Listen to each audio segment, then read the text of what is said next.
All right, fans, welcome into Hamlin Sports Complex for today's series opening home game between the Portland Pickles and your Springfield Drifters. First pitch just around the corner at 7:35 p.m.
Hello and welcome to Hamlin Middle School. It's the Hamlin Sports Complex, the perfect venue for this matchup between the Springfield Drifters and the Portland Pickles. Portland, a 21-8 overall team this season, taking on the 12-16 Springfield Drifters. A very good Portland team coming to town today for Springfield, who has won 4 of their last 5 series. I'm Nate Jarecki, welcoming you here today in Springfield. It's a hot one and another delayed game for the Springfield Drifters. After all of last week's games, Tuesday through Sunday, all of them were delayed to 7:35, and we get that again this Tuesday for this game to open up the 3-game series against the Portland Pickles. Springfield a loss on Sunday against the Corvallis Knights, a very good Corvallis Knights team that came to town. The Drifters were competitive overall against the Corvallis Knights. Got down a little bit early, 5-0. After that point, it was a pretty even up affair. Ultimately, a 9-4 loss. Garrett Cooper had a 2-for-4 day with a double and an RBI. Dylan Osborne, who continued his success from the non-league play, went 2-for-3 with a triple and a run scored. And then Dane Woodcook, who's currently 4th in the WCL in batting average. He had a 1-for-4 day with a run scored. Elijah Maris also had a 2 RBI day and a 1-for-4 effort. All that to say, 6 hits for Springfield, 4 total runs. They're going to need more offense today against a good Portland Pickles pitching staff, which is pretty deep. 27 total guys on the Portland Pickles roster in terms of just pitchers, 47 overall. So a very deep team are the Pickles. but they have a 2.82 combined ERA. That is second in the WCL. So a very good pitching staff that Portland's bringing into town today, and the offense is going to have to step it up against this Portland Pickles squad. Corvallis, the top overall team in terms of pitching and ERA. Portland, the number 2 team. So back-to-back elite pitching staffs that the Drifters are facing off against, and it's going to be a tough one today against the Portland Pickles. Pre-game conversation today sponsored by North Coast Electric. Today I sat down and interviewed Rachel McConaughey, one of our social media interns, ahead of this game against the Portland Pickles. We figured that it was pretty fitting because of the Pickles and their presence online in terms of social media. And so we decided to interview our own social media intern, Rachel McConaughey, who's done a great job this season with the TikTok, Instagram, and just overall growing our brand as an organization 3 years young. So here is that conversation with Rachel McConaughey. Pre-game conversation with Rachel McConaughey, one of our social media interns, brought to you by North Coast Electric. Rachel, you've been interning with the Springfield Drifters this summer, and you've been doing a great job with the TikTok. You're originally from the Eugene-Springfield area. What does it mean to you to just get to work for this organization? Well, it's super fun getting to see people that I've known from my hometown come to games and be like, oh my gosh, I know you. And I'm like, yeah, like this is my job now. It's been super, super fun getting to meet all the players and seeing all their connections and just making connections with people higher up, hopefully going to a bigger organization in the future. And yeah, it's been fun. So one of the big things that you've been doing this summer is the TikTok. A lot of different topics throughout the weeks. It feels like a new question each day. Where do those ideas come from? Extensive social media research, just like trying to follow trends on social media, what other things are trending, just to get us as much views as possible, get us out there on all platforms, and just get us attention that we deserve. What are some of your biggest influences in terms of your social media ideas and inspiration? Well, I really like to follow other baseball teams, just kind of see how they break things down. As far as reporting goes, I would say Erin Andrews is my biggest inspiration. That's awesome. Erin Andrews was one of my favorite growing up, and no doubt she's one of the best.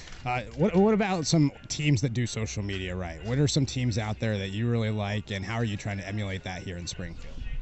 I would definitely say a team that I follow is OC Riptide. Shout out Elizabeth Dunning from the University of Oregon, and then Duck TV is part of my. But yeah, I follow them. She does a great job there, so I like to view their content. As far as TikToks go, Portland Pickles are quite interesting. They like to keep their content really up to date, involve as many people as possible. So yeah, just getting fan engagement and player engagement. It makes me happy that you're looking at the Riptide as somebody that interned in the CCL, went to Riptide games, and then also you mentioned Elizabeth Dunning, a fellow KWVA member like Tayton and I here. So really awesome that you like their stuff. And you mentioned the Portland Pickles. We're playing them today. Is there a little bit extra pressure in this one, knowing that you're playing the Pickles and that you're trying to outdo them in terms of social media today? Well, yeah, it's hard to compete with their 30,000 followers across all platforms. So just trying to get some notes from them today. We'll see how it goes. Is this like your rivalry week in terms of social media competition out there in the WCL? I don't want to start any beef, but I'm definitely coming for them. Talk to me a little bit about just like the team that you work with. I'm sure it takes a village, and just what has the collaboration been like with the other interns here this summer? Yeah, I'm super honored to be with my fellow interns, especially you, given the opportunity, and with Casey and Ayla, other girls as well. It's good to see other women in this position because I haven't seen a lot of, well, it's just empowering, honestly. But it's great working with them. It's super fun. The players being a great atmosphere. All of the coaches are super, super sweet. So just kind of getting to know everyone and just creating a safe, positive environment.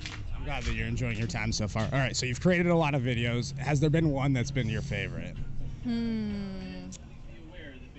I really like doing the line chats, just super quick stuff right off the top of the dome. Those are super fun. I'm working on some stuff right now with miking up players, so check that out for in the works. I'm excited for the mic'd up videos. Those are always fun. The line chats are also really great. Do you have a favorite player on the team? Favorite player? Well, I would say the player that's most engaging in our TikToks is Tyler Binninger, so shout out him for always being willing to be in videos. Lastly, any previews for anything, what's to come?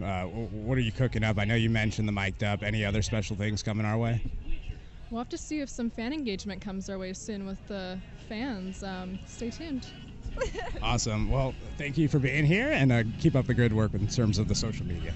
Thank you. Awesome.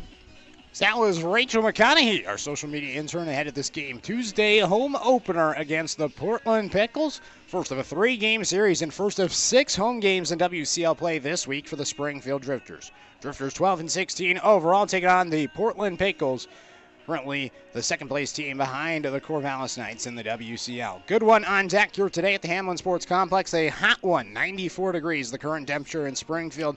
It's only supposed to cool down to 84 around 9 o'clock, so a very hot one here today. That'll do it for the pregame show, again brought to you by North Coast Electric. We'll take a timeout, and when we come back, we'll give you today's starting lineups here on the Drifters live stream.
Introducing the starting lineup for the visiting Portland Pickles. Batting first, at first base, number 16 from San Francisco, Patrick Keegren. Batting second in center field from Oklahoma, number 24, Carter Frederick. Batting third, the designated hitter from UC Davis, number 7, Alex Govea. Batting fourth in right field from St. Mary's of California, number 15, Tanner Griffith. Batting fifth from Pacific, the center fielder, number 9, Tony Otis. Batting sixth, the third baseman from Cal Poly San Luis Obispo, number 1, Alejandro Garza. Batting seventh at short from Pacific, number 3, Jack Mitchell. Batting eighth, the catcher from Cal State Northridge, number 20, Connor Stewart. And batting ninth, at second base from Cal State Northridge, number 8, Shunsuke Sakaino. On the mound for the Pickles, a right-hander from Northern Colorado, number 57, Dylan Smith. Managing the Portland Pickles is head coach Mark Magdaleno, assisted by Jordan Barkas, Brian Grant, Jim Hopple, and Griffin Williams. Today's game will be officiated by Isaac McAllister, Billy Yeager, and that's it.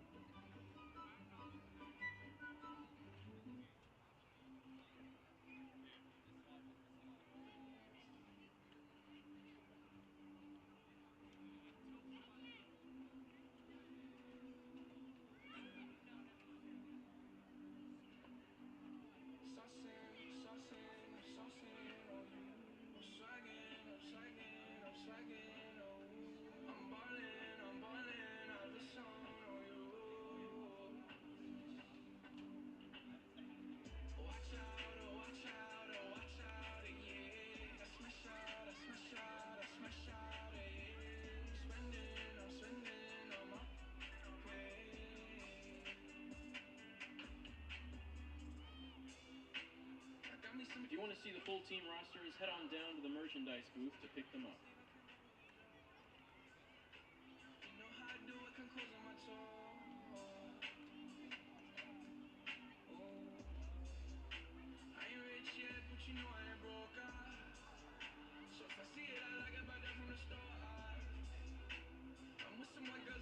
Hello and welcome back to Hamlin Sports Complex. Springfield taking on the Portland Pickles today. Starting lineup to the Portland Pickles. Patrick Keegren going to be leading things off, the first baseman, followed by Carter Frederick, the left fielder in the 2 spot. Alex Guelva The DH, he's going to be batting third. Tanner Griffith, the right fielder in the cleanup spot. Tony Otis, the center fielder, he's batting fifth. Alejandro Garza, the excellent third baseman in the sixth spot. Jack Metcho, the shortstop, he's batting seventh. Connor Stewart, the catcher, batting eighth. And then Shunsuke Sakaino, the second baseman, rounds out the Pickles starting lineup. So that is the starting lineup for the Portland Pickles. They'll be facing off against Brady Baltus, a Portland native, now playing at New Mexico State University. Baltus going to get the start today for Springfield, his third start of the season, fourth game overall. Starting lineup for the Springfield Drifters. Gage Bruce, the center fielder, leading things off, followed by Garrett Cooper, the right fielder in the two spot. Elijah Maris, the third baseman from Linfield, batting third. Andrew Gana, the DH today in the cleanup spot. Dylan Osborne up from 9 to 5 in the order after his 2-for-3 day with a triple against Corvallis on Sunday. He's batting fifth. Cooper Jones, the catcher from Washington State in the sixth spot. Kedron Kinsey makes his return to the lineup, the first baseman today, batting seventh. Andy Miller, the shortstop from Lane Community College, batting eighth, and then Cooper Mullins, the Michigan Wolverine, batting ninth, the second baseman today. They'll be facing off against Dylan Smith, a right-hander from Northern Colorado, originally from Bakersfield, getting the start today for the Portland Pickles. Starting lineups for both teams as announced. Going to be a good one today, a hot one, a opening game of this three-game series. National Anthem coming up. We'll be coming right back after the National Anthem here on the Drifters live stream.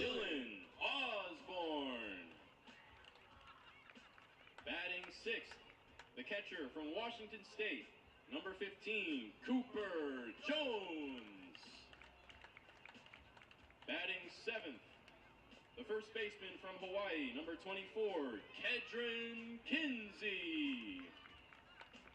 Batting eighth, the shortstop from Lane Community College, number 5, Andy Miller.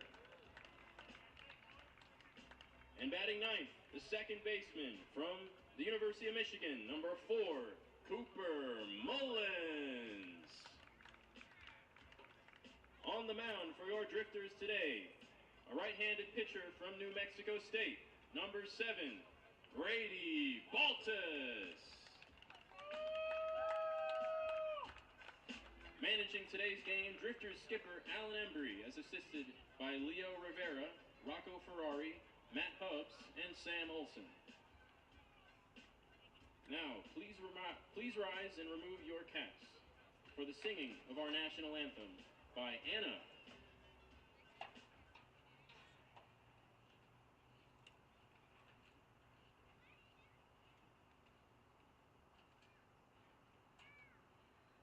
Oh, say, can you see by the dawn's early light what so proudly we hailed?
Game number one of the three-game home series for the Springfield Drifters. 12-16 are the Drifters, but winners of their 4 of their last 5 series, taking on the Portland Pickles. 21-8 are the Pickles after a win yesterday, 9-2 against Walla Walla.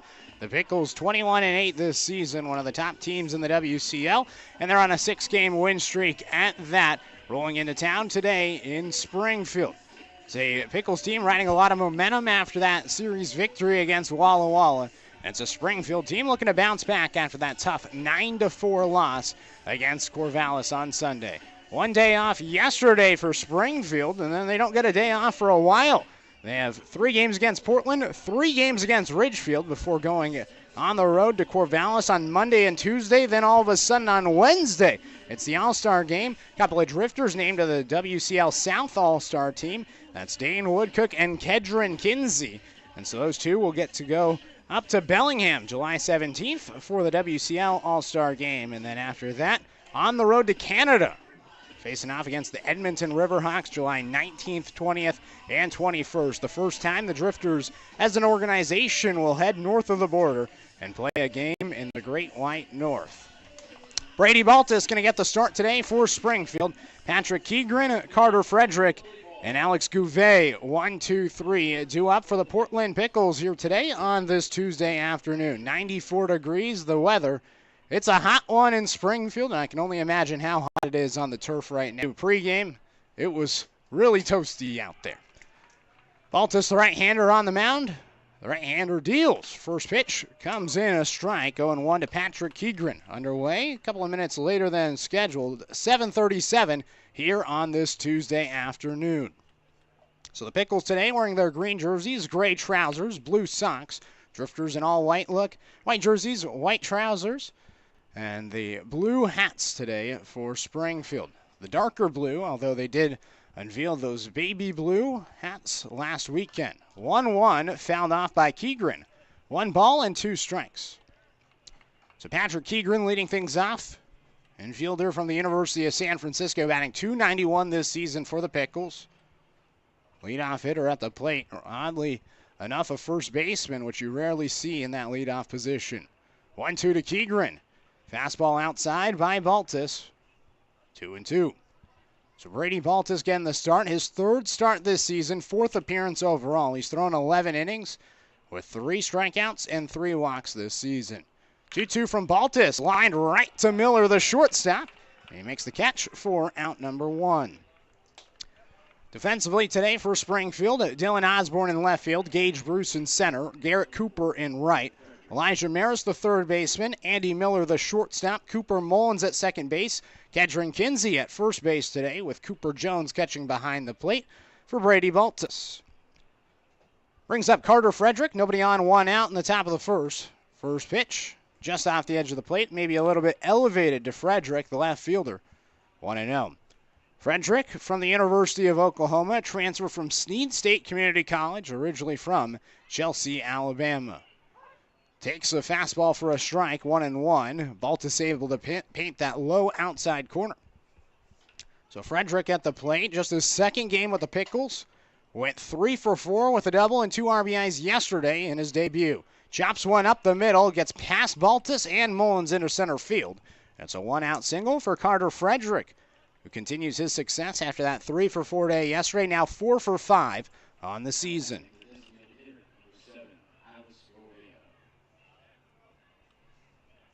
Brings up Alex Gouvet. Runner at first, 1 out. So Gouvet going to be the DH today as the runner at first. Gouvet from UC Davis takes a pitch for a strike, 0-1. Right-handed hitter, 5'10", 180 pounds, batting .353 this season with 3 doubles and 13 RBIs. Baltus working out of the stretch. The 0-1.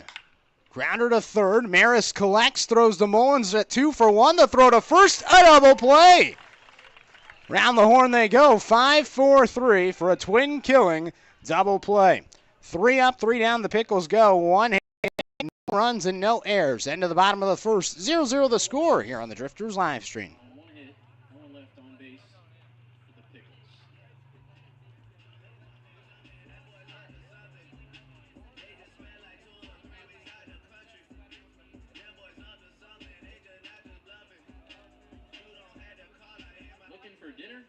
snack or something sweet, visit our concessions located inside our ballpark down the first and third baseline, or visit our candy shack next to the third base entrance.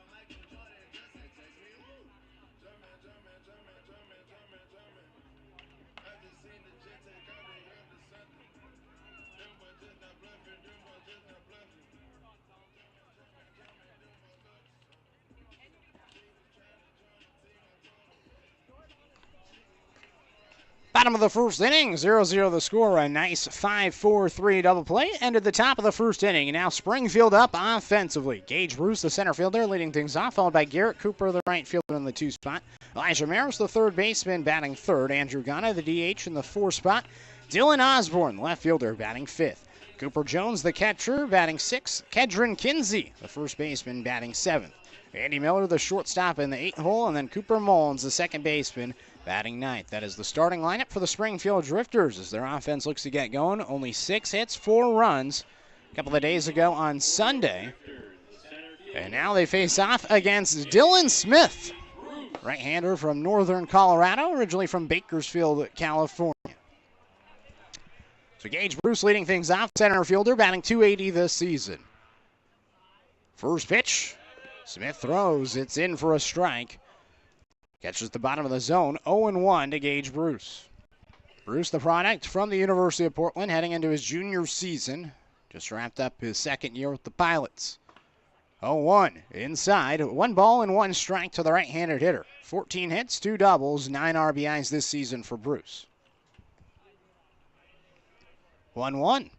Bruce gets jammed up, grounds it to the right side. Sakano collects and slams to first to retire Bruce for out number 1. Home plate umpire today is Billy Yeager, field umpire Isaac McAllister. So it's been a while since the Drifters have had this pair of umpires. The 2 are going to be here all series long. Left-handed hitter Garrett Cooper to the dish. The right fielder today sees the first pitch, half swings, and it's called a strike by Yeager. 0-1. Cooper batting .273 this season, coming off a much-needed 4-day with a double against Corvallis. Grounds one up the middle, and he continues his success from Sunday. Starts out with a 1-for-1 performance here on this Tuesday afternoon with a single up the middle. So similar to the top half of the inning, a first batter out, then a single to the second hitter. And now the Pickles look to do what the Drifters did in the top half of the inning in turn 2. Elijah Maris looking to avoid that here. The right-handed hitter from Linfield, the third baseman today. At the dish. Cooper leading off from first base. He's going to take off on the first pitch. First pitch in for a strike. Throw down to second from Stewart. Not in time as Cooper snags 2. Drifters haven't stolen as much recently. There was a point in the season where the Drifters were top 3 in the WCL in stolen bases. They've since dropped to 12th since that long 6-game series against Corvallis. They get their 47th of the season with Garrett Cooper snagging 2. 6 stolen base this season, which is second behind Eli Kennel. Maris swings at the 0-1, grounds it to second. Sakano goes over to first to retire Maris. Cooper advances the third on the ground out. So ground out to second, a single, and another ground out to second. It's a runner at third with 2 outs, and it brings up Andrew Ghana. Now batting the designated hitter, number 10, Andrew Ghana. Ghana, the big 6'4", right-handed State Northridge. He's had a plethora of hard lineouts, you could say, this season. Takes the first pitch, down in the dirt, 1-0. Ghana, big power threat of his 18 hits this season, 4 doubles and 3 home runs. One of the top power hitters in Springfield Drifters history. The 1-0 grounded hard to the shortstop Metro. The throw across the diamond retires Ghana for the final out. 3 groundouts, a single, 1 left stranded, and no runs and no errors. Heading to the second, 0-0 the score here on the Drifters live stream. 1 hit, no runs, no one left on for the Drifters as we head to the second inning, still scoreless.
Zero zero the score as we begin the top of the second inning. Jarecki, happy to be with you this afternoon. Thank you for joining us today on the Drifters live stream. Welcome all you Pickle fans.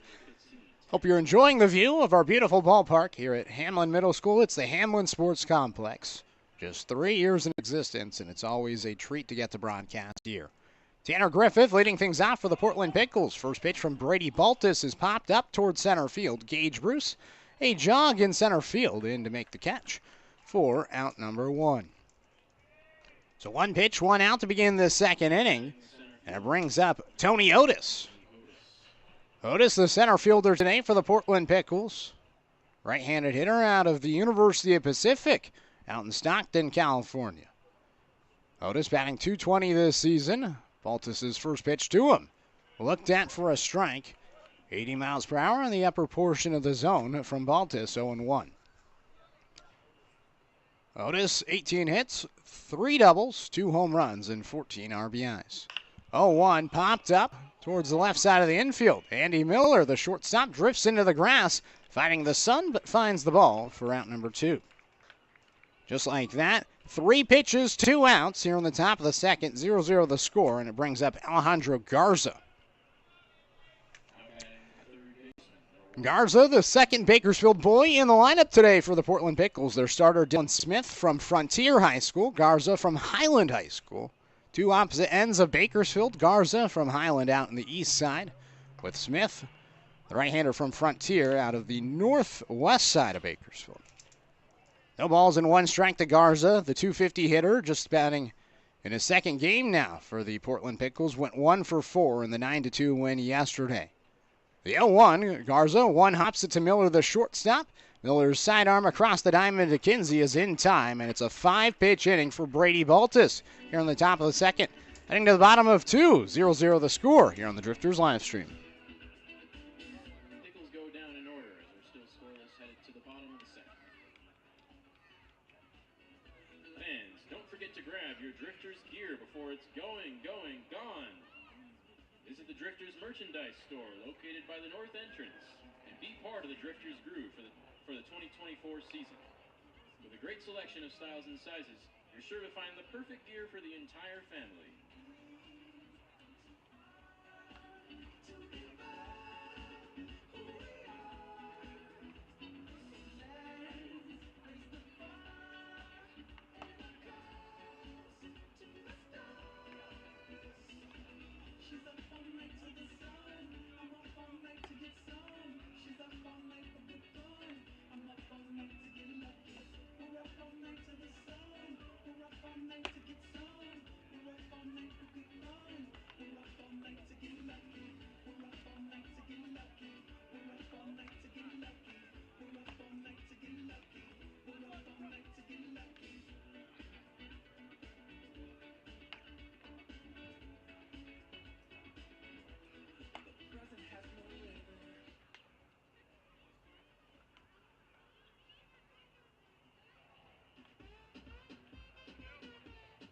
batting for your Drifters.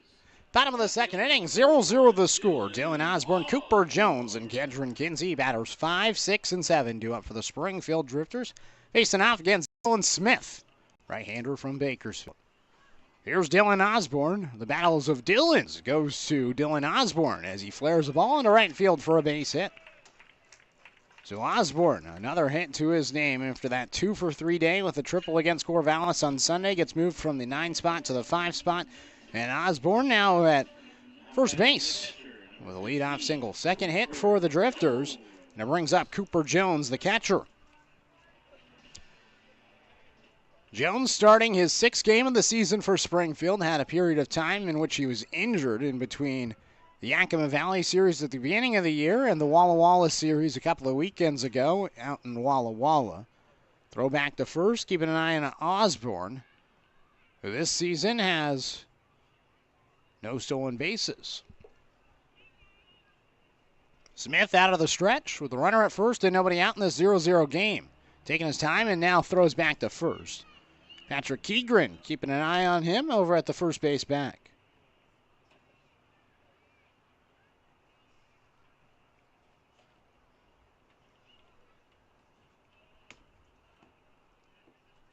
First pitch to Jones.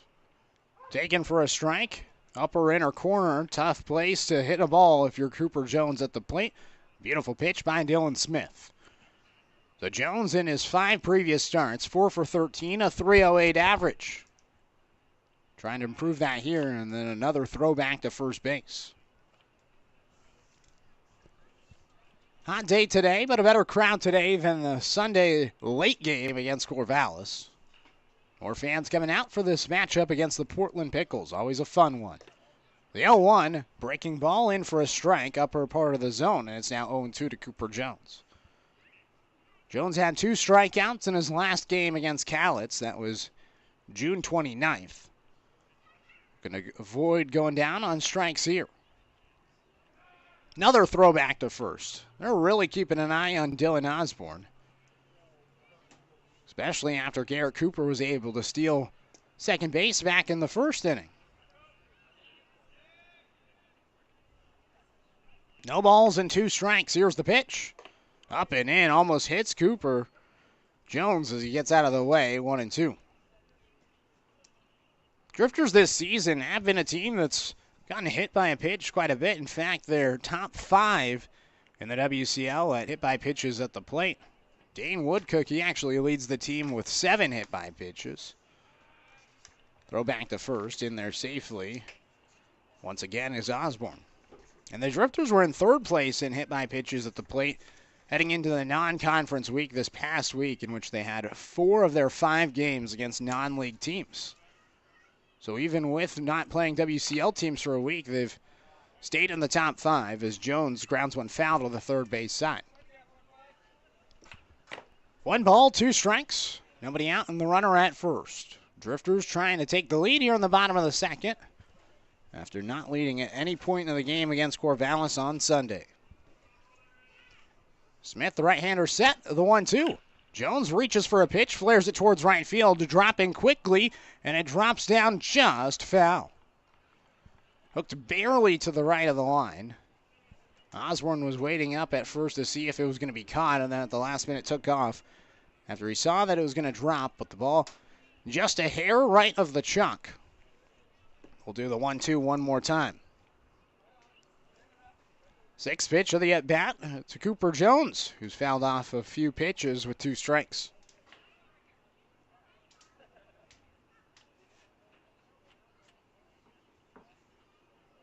Throw back to first. And there safely is Osborne.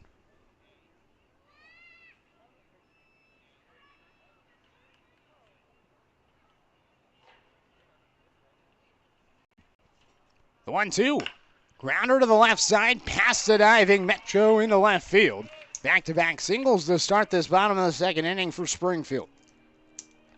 Jones able to place it between the 5-6 hole, and it brings up Kedron Kinsey, who makes his return to the Drifters lineup. Did not play in any of the non-league games.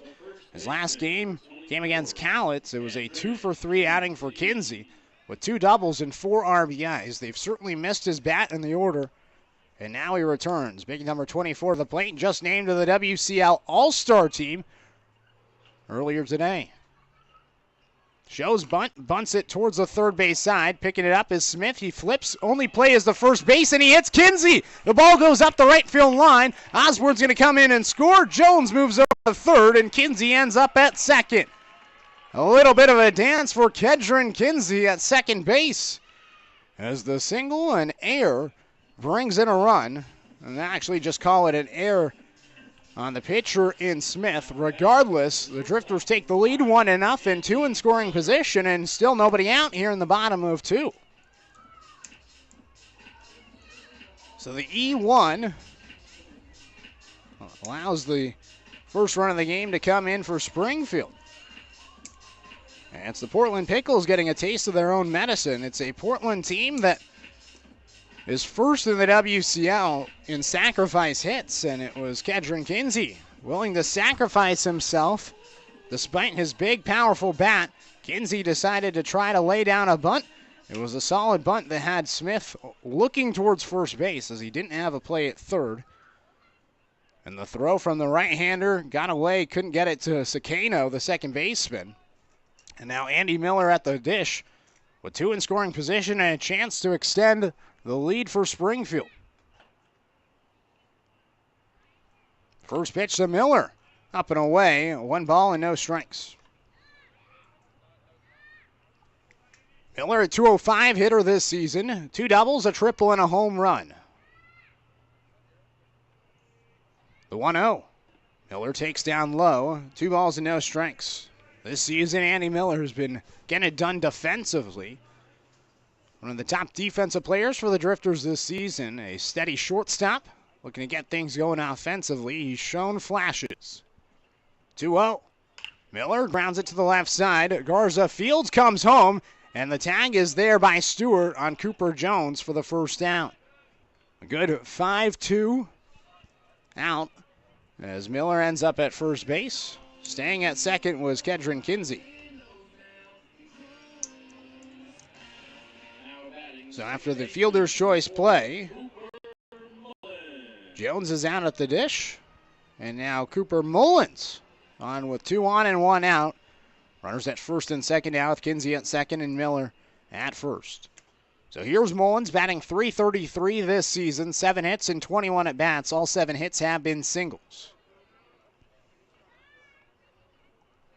Smith continues to work out of the stretch, looks towards second, keeping an eye on Kinsey, and now comes to the plate. First pitch up and away to Mullins, the 9-hole hitter, 1-0. Drifters leading 1-0 here in the bottom of the second. 1 run on 3 hits and 1 error defensively now for the Pickles. 1-0 from Smith. Mullins grounds it on 1 hop to the third baseman Garza. Goes over to Sakano for 1. The throw to first is not in time as Mullins beats it out, but another fielder's choice play puts it out on the board. Almost a line out to third. Garza had to pick it on 1 hop, and Mullins ends up at first with the fielder's choice play. Kinsey over to third. So now runners on the corners, 2 outs in this 1-0 game, and it brings up Gage Bruce. Grounded out to the second baseman, his first time up. We'll see if Mullins is on the move at first base with 2 outs and the runner at third. First pitch, Bruce takes up and in. Fastball 88, elevated, 1-0.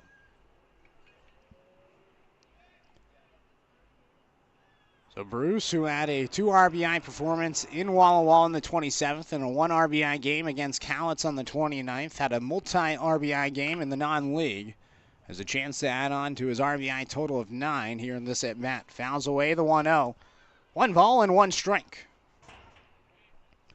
Hot one once again, 94 degrees today, no wind. Flag in center field straight down. But clear skies, not a cloud in sight. 1 ball and 1 strikes.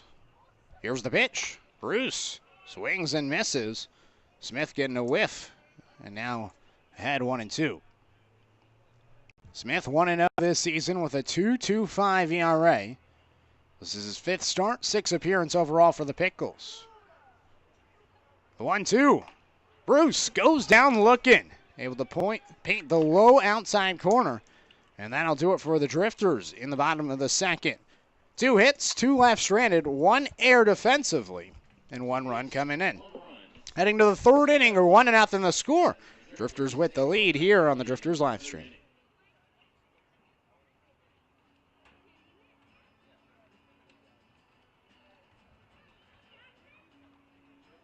What's up, Drifters fans? I'm on the field with Jackson and Owen. Jackson, how old are you? 11. Owen, how old are you? 13. All right. They're going to be doing our water bottle chug challenge, but with a twist today. They have to play rock, paper, scissors. Whoever wins can start drinking their water. Whoever loses has to go down, touch rapid, come back, and then the other person can stop drinking. We're going to see who can finish first. You guys ready? Yeah? All right, water bottles down. Rock, paper, scissors. Ready, set, go. Rock, paper, scissors, shoot. Go, go, go, Owen. Drink, drink, drink. You got it. Nice, he's back. Round 2. Go on, go on. Keep going, guys. Oh, that looked like cheating right there. That's okay, we'll let it slide. Keep going, Owen. Owen's spilling just a little bit out here. That's okay. Let's go, Jackson. Keep going, keep going, keep going. Jackson is breathing heavily. He is putting in the work. Uh-oh. Slip on the turf. Keep going, guys. Let's go, Owen. Oh, you're almost there. Keep going, Owen. Keep going, keep going, keep going. Let's go, Jackson. Rock, paper, scissors, shoot. Jackson's got it. Here we go.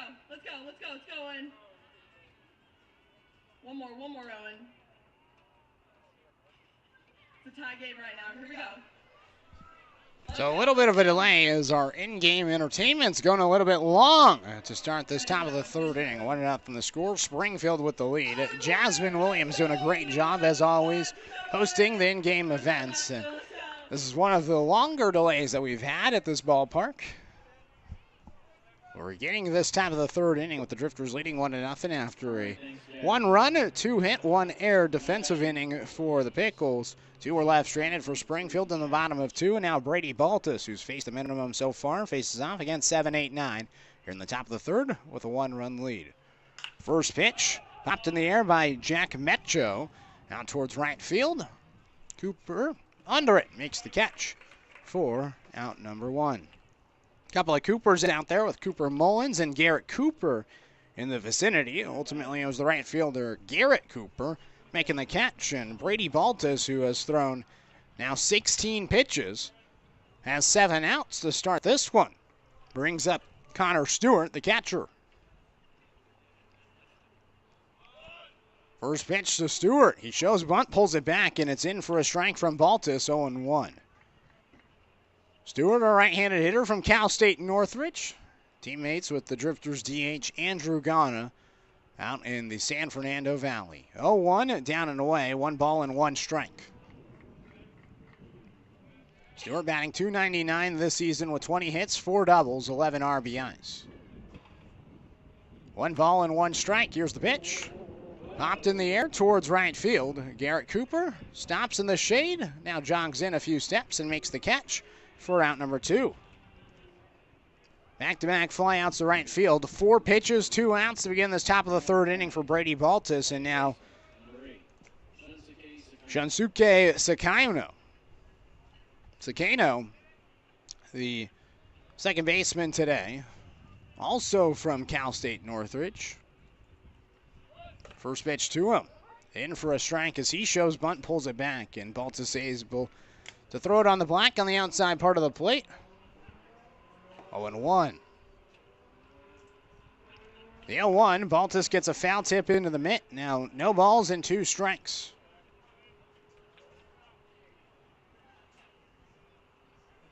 Baltus, no strikeouts so far. Looking for his first right here. The 0-2, fouled off. Sakano stays alive.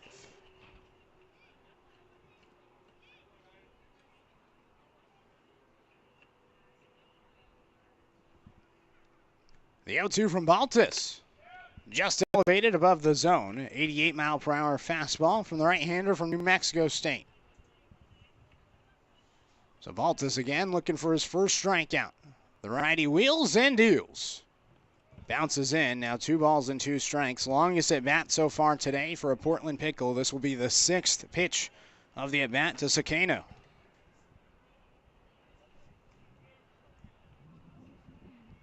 Two balls and 2 strikes. The pitch from Baltus. Looked at just off the edge of the plate. Now 3 balls and 2 strikes. As Sakano's worked a full count with 2 outs, looking to put himself on the bases for Patrick Keegren, anxiously awaiting on deck. The 3-2 pitch, fouled off. Sakano stays alive.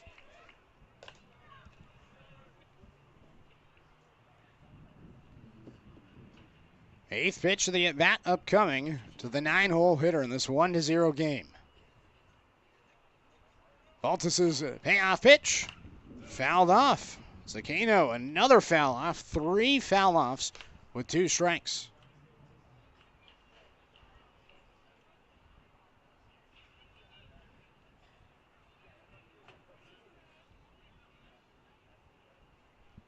The 3-2 popped in the air towards left field side, slicing foul, and it lands out of play.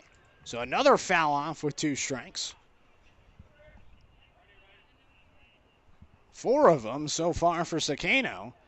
This will be the 10th pitch of the at-bat. Up in the pitch count of Baltus, who had 15 pitches through 2 innings. 3-2 now. Inside, just misses the low inside corner, and Sakano wins the 10-pitch battle to extend the inning and put a runner on base for the leadoff hitter, Patrick Keegren, who lined down to the shortstop, Andy Miller, to start the game in the first.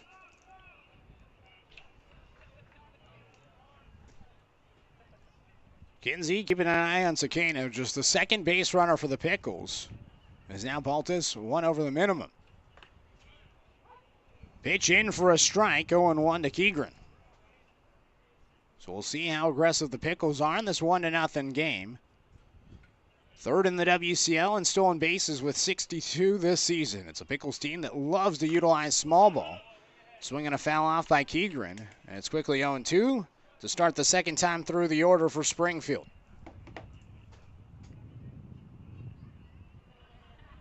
No balls, 2 strikes, and 2 outs with the runner at first. Baltus out of the stretch, looks towards first, and now comes set at the waist. The 0-2 offering, swing and a miss. Baltus gets a 3-pitch strikeout to end the inning.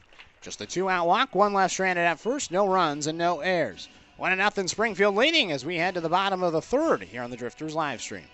No runs, no hits for the Pickles. As the score remains 1-0 Drifters lead heading into the bottom of the 3rd. Fans, please be aware that baseballs can fly into our stands and concourse at any time. We ask you exercise vigilance against being hit by batted or thrown balls. Parents, please safeguard the welfare of young children accompanying you to the game. Stay up to date with the Springfield Drifters all season long by following your team on Facebook, Instagram, and Twitter at Drifters B-Ball. You can also follow us on YouTube at Drifters Baseball and on TikTok at Springfield.drift.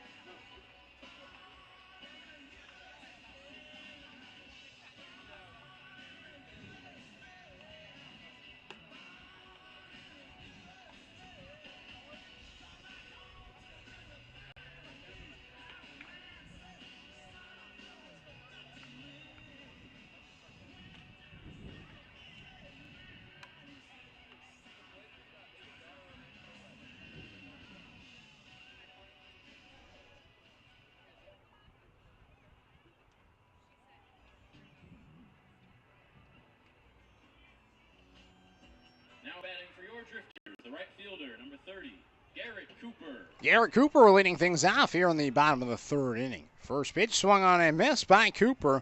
Two-hole hitter, second time through the order, facing off against the right-hander in Dylan Smith. Smith misses up and away. 1 ball and 1 strike to Cooper, the Lower Columbia College product. 1-1 offering. Cooper, hard grounder, right of the chalk at the first base line. 1 ball and 2 strikes to Garrett Cooper. Left-handed hitter who's 1 for 1, had a single back in the first inning. Drifters 1 run on 3 hits so far. The offense with 3 hits after just 6 total on Sunday against Corvallis. 1 ball and 2 strikes. Here's the pitch. Cooper goes down swinging, chases a pitch outside. And it's back-to-back strikeouts dating back to last inning for Dylan Smith, who picks up his second, his first swinging strikeout. Brings up Elijah Maris. 1 out, nobody on for Maris in this 1-0 game. Maris a ground ball to second, his first time up. First pitch, Maris takes a ball down low that bounces in. 1 ball and no strikes to Maris.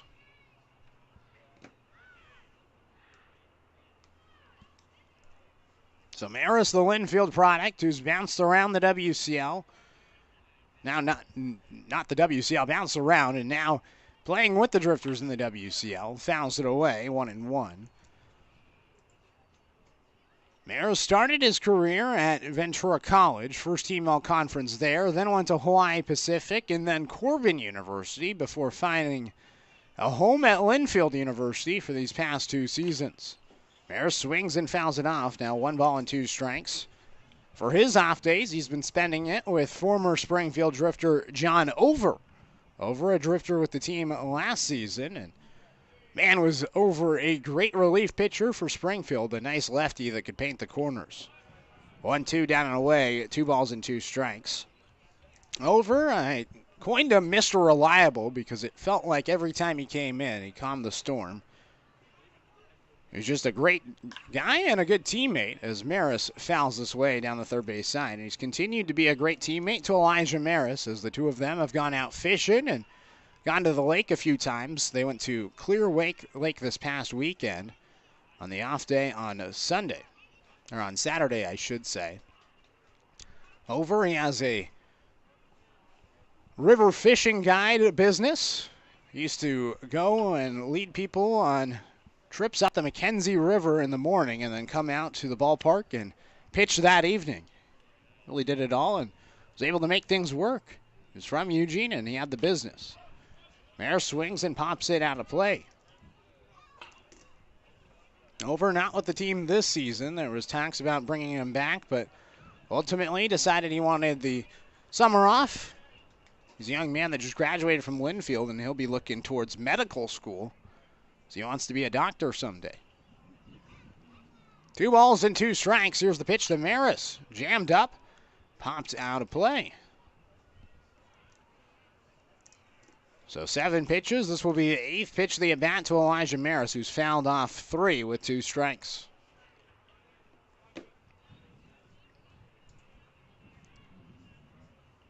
Smith, the right-hander from Northern Colorado, ready. He winds and deals.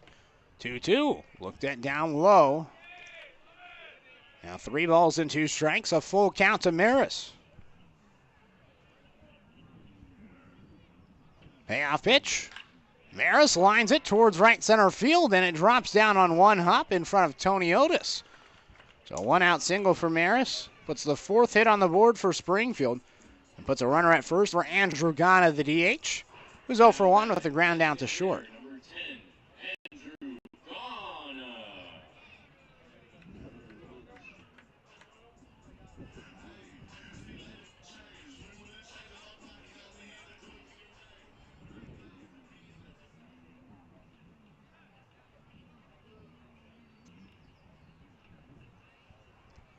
Throw back to first in there safely is Maris.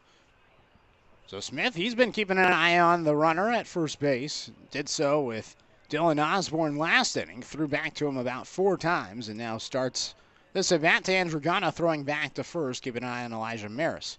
Gana takes the first pitch down and away. 1 ball and no strikes. Drifters leading 1-0. Thanks to the error by the pitcher, Dylan Smith, after he threw it off the leg of Kedron Kinsey, who laid down a sacrifice bunt, trying to advance 2 runners into scoring position. 1-0 to Ghana.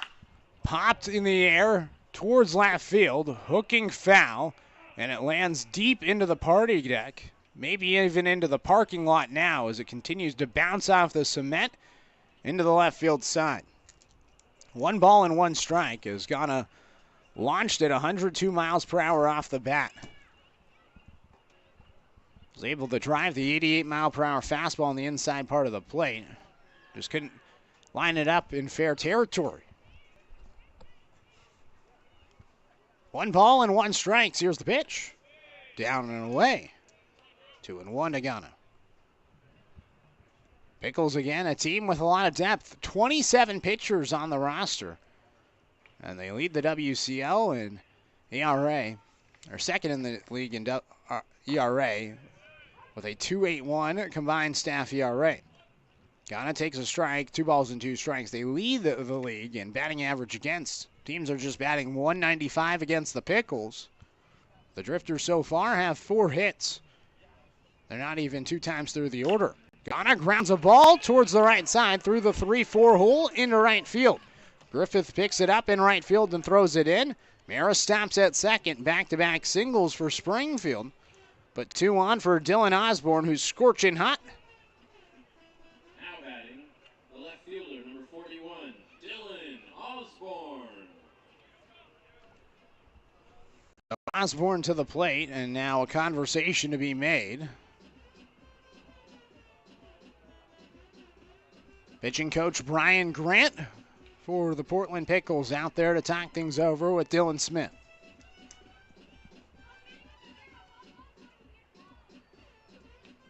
So it's a Portland team that's very deep. 27 pitchers, 20 infielders, outfielders, and catchers. So a combined 47 players on the roster for the Portland Pickles. It's a lot of depth. And that's certainly what you need in the WCL with the rosters constantly fluctuating. Players coming in, players coming out.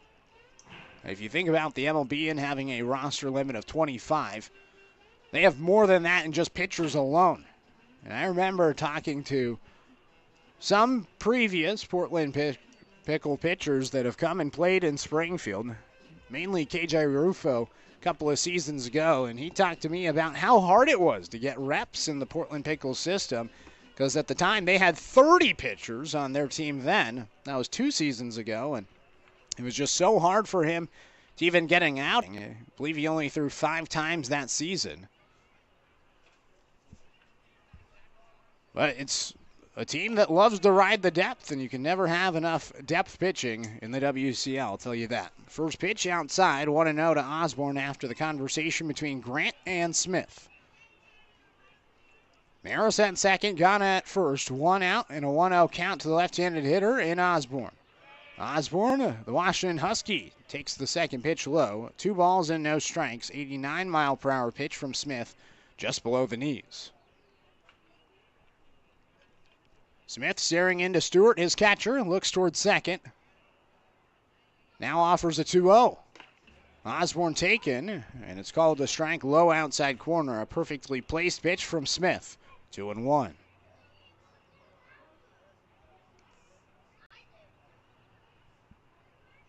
Two balls and 1 strike. Here's the pitch. Osborne swings an elevated pitch, pops it up towards the shortstop Metco, who makes the catch for out number 2. So 2 on, 2 outs in this 1-0 game, and it brings up Cooper Jones. Singled to start last inning. Or rather, singled with 1 on last inning. Was later out at the plate on a ground ball to third. And now Jones, the Washington State Cougar, at the dish. The chance to drive in another run. Elijah Maris at second base in scoring position. First pitch in for a strike, 0-1 to Jones. Maris rolling up the sleeves of his jersey. Kind of has it in a tank top style of look. Doing his best to just try to stay cool on this hot evening in Springfield. The 0-1. Jones takes a breaking ball down and away. 1 ball and 1 strike. Jones, no appearances for Washington State this past spring. Spent last season with the Walla Walla Sweets in the WCL. Played just 6 games at the start of the season for the Sweets. 1-1. Slices 1 foul, and it's now 1-2. Originally from Pasco, Washington. Went to Richland High School.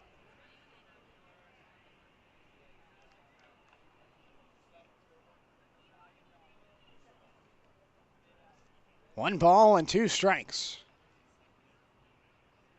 The pitch from Smith. Reached for and fouled off. Jones battling.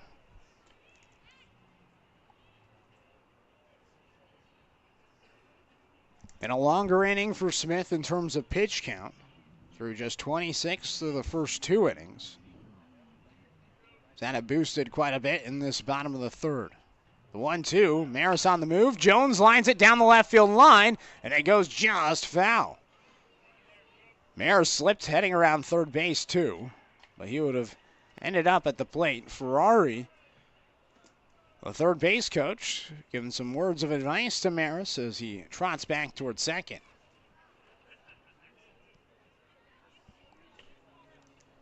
So just a loud line foul out by Jones, and now working here with 1 ball and 2 strikes and 2 outs.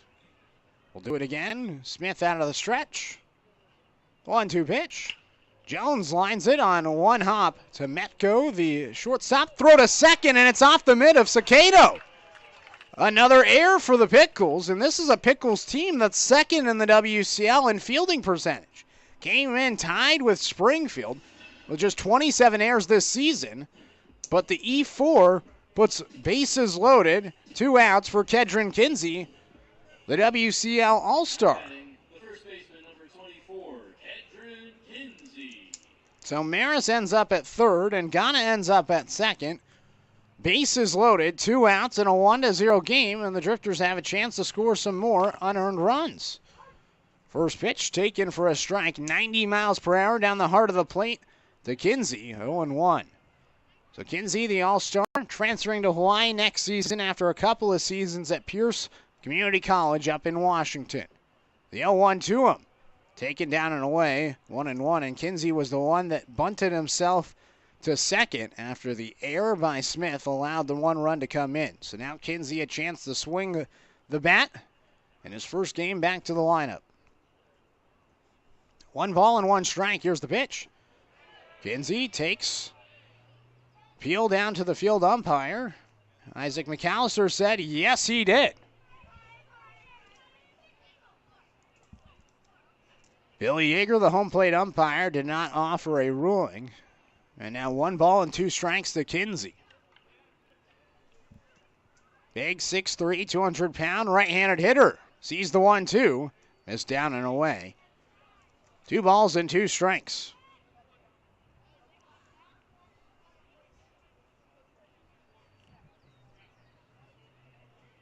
This will be the 33rd pitch of the inning for Dylan Smith. The 2-2 to Kinsey. Swung on and missed. A strikeout for Smith as he blows 89 past Kinsey on the low outside corner. 2 strikeouts in the inning for Smith. 3 left stranded, 2 hits, and 1 error. End of the 4th, 1-0. Drifters leading here on the Springfield Drifters live stream. 2 hits, no runs, 3 left on by the Drifters. As the score remains 1-0 heading into the 4th.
the Pickles, the center fielder number 24, Carter Frederick.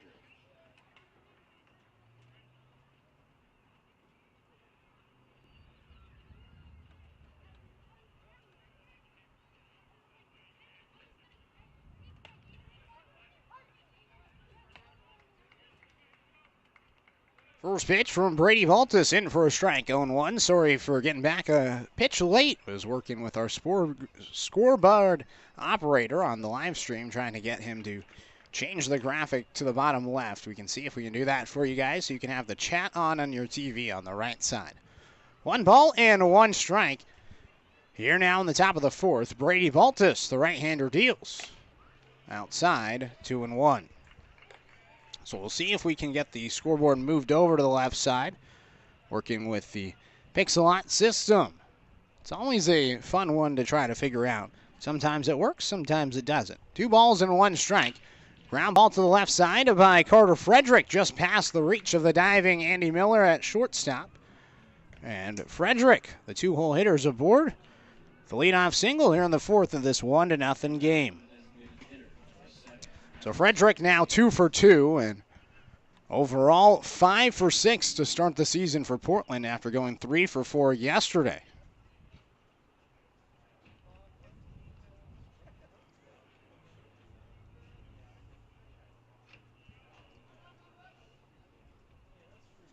So Baltus now working out of the stretch. First pitch in for a strike, 0-1. So runner at first with nobody out here in the top of the 4th. As Gouveia is at the dish, showing bunt. Gets it down up the first base side. Baltus fields, underhands over to Kinsey at first base to retire Gouveia. Frederick advances over to second. 1 in scoring position with 1 out, and the Portland Pickles, as mentioned, a big small ball team, with their 37th sacrifice hit this season.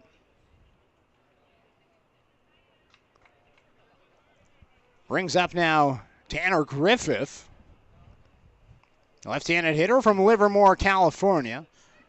Plays at St. Mary's out in Moraga. First pitch down and inside, 1-0.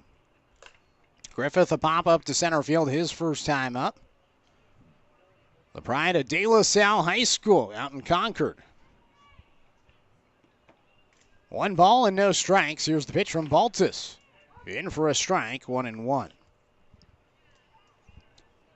So the first time today, the Pickles have a runner in scoring position as they trail by 1.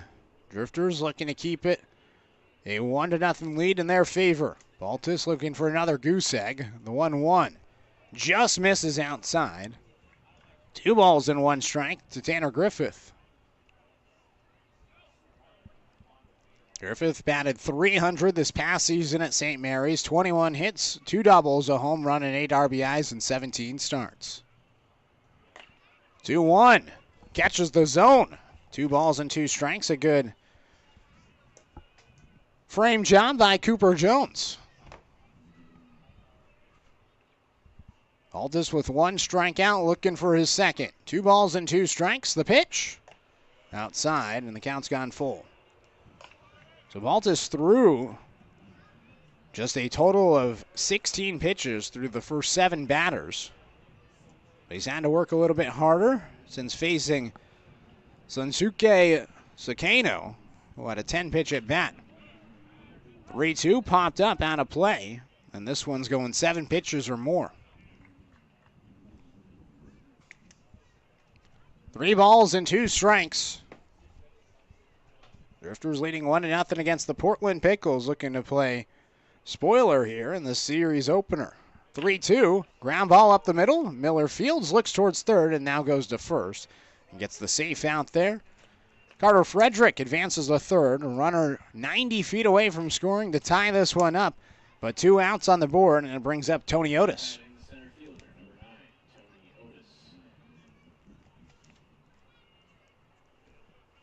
Otis a pop-up to the shortstop, Andy Miller, his first time up, and Miller now backs up, standing in the grass. The shortstop playing deep. Powerful Otis at the plate. Pitch, Otis, a hack and a miss. 0-1. Otis originally from Los Vegas, Nevada. Before going to the University of Pacific, her batting average at .216, but 14 doubles and 2 home runs this past year for the Tigers. Belts one deep in the air towards center field. Gage Bruce stops at the track and makes the catch for the final out. Leadoff single for Carter Frederick. He's left stranded at third. We head now to the bottom of the 4th inning. 1-0 the score. Drifters leading here on the Springfield Drifters live stream.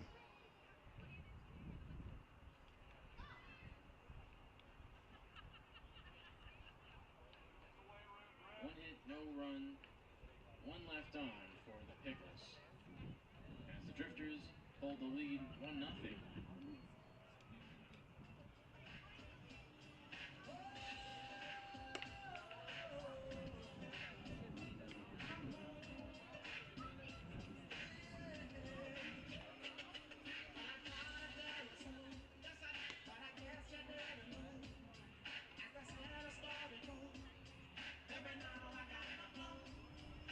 Remember to stay cool tonight, fans. As this summer gets hotter, make sure to check out our ice cream over at the Snack Shack right next to the third base entrance.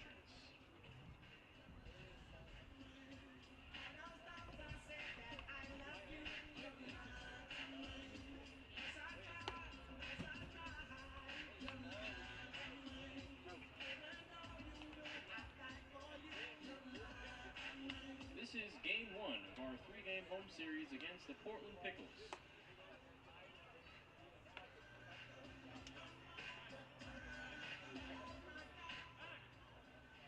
We'll be taking on Ridgefield starting Friday.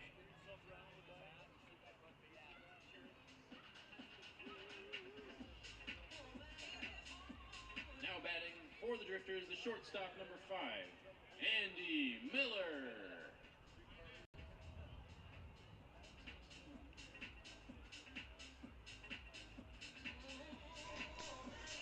Andy Miller leading things off here on the bottom of the 4th inning. So we went over and talked things over with the scoreboard person. We keep trying to move it to the left side. The Pixel-Lot system is not allowing us to move it to the left side, and we apologize for that. Apparently, he put a run on the board, took it off. That's the thing about this Pixel-Lot system is it's very fidgety. Working on solutions for next year. Certainly my goal ahead of next season. As the first pitch, Andy Miller down and inside. 1 ball and no strikes. 1-0 Drifters leading, bottom of the 4th inning. Dylan Smith continues his work as the right-hander fires a pitch that's fouled away.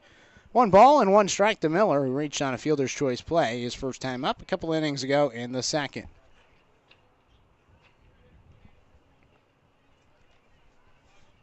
1-1 to Miller. Shows bunt, pulls it back, and it misses inside. Peel down to first. Isaac McAllister says that Andy Miller did not go around. McAllister, his 3rd season at least umpiring in the WCL. 2-1, swung on a miss, 2-2. Always was well known with Tommy Richards, the former Drifters manager. In fact, he was the umpire that threw him out both times he was ejected when he was the manager of the Springfield Drifters. Swing and a miss by Andy Miller, and it's a strikeout for Smith, his 4th overall.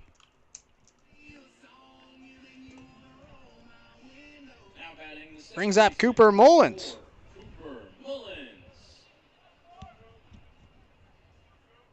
So Mullins up with 1 out. First pitch. Swing and a miss, 0-1. Now at first base for the Pickles, number 14, Alex Overbay.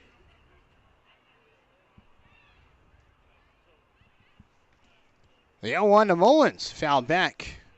0-2. I believe Isaac McAllister was also the umpire for that long game last year that went into extra innings and ultimately couldn't be finished because the lights went out at Walker Stadium. The game took over 5 hours. They got the extension of lights for 15 minutes in the stadium at midnight as Mullins grounds it to first. An underhand toss to Smith, the pitcher, and it's in time to retire Mullins. Looks like a new first baseman into the game. Now batting, center fielder, number 19, Gage Bruce. As Alex Overbay is now into the game at first base for Patrick Keegren. First pitch in for a strike to Gage Bruce, 0-1. So Alex Overbay, now the new first baseman. 2 outs, nobody on, 1-0 the count. Down and away once again, 2 balls and no strikes to Bruce. So I believe McAllister was the umpire for that long game that went over 5 hours. The lights went out at 12:15 after they got the 15-minute extension. Bruce bounced the ball on the ground to Garza, the third baseman. A tough backhand play, throw across, and he retires Bruce.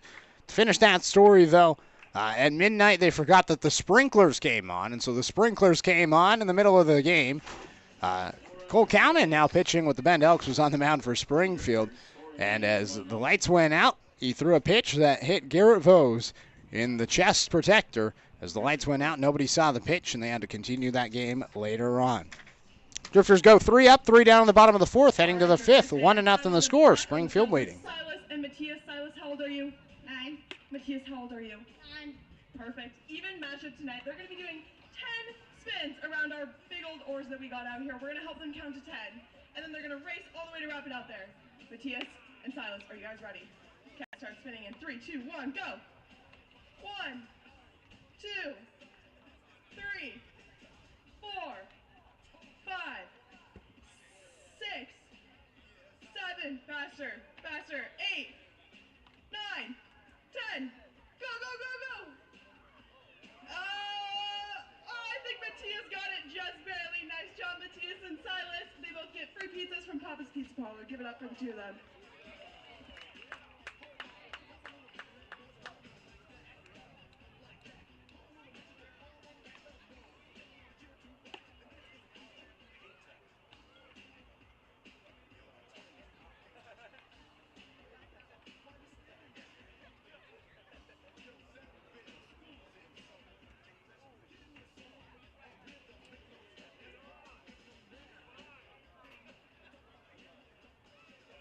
Batting for the Pickles, the third baseman, number 1, Alejandro Garza. Alejandro Garza leading things off. The Drifters leading 1-0 as we begin the top of the 5th inning. First pitch from Brady Baltus, in for a strike. 0-1 to Garza, who's 0 for 1 with a ground down to the shortstop Miller. Miller playing deep to the powerful Garza at the plate. The 0-1 to Garza. Popped in the air, first base side. Kinsey watches it land in the bleachers. 0-2.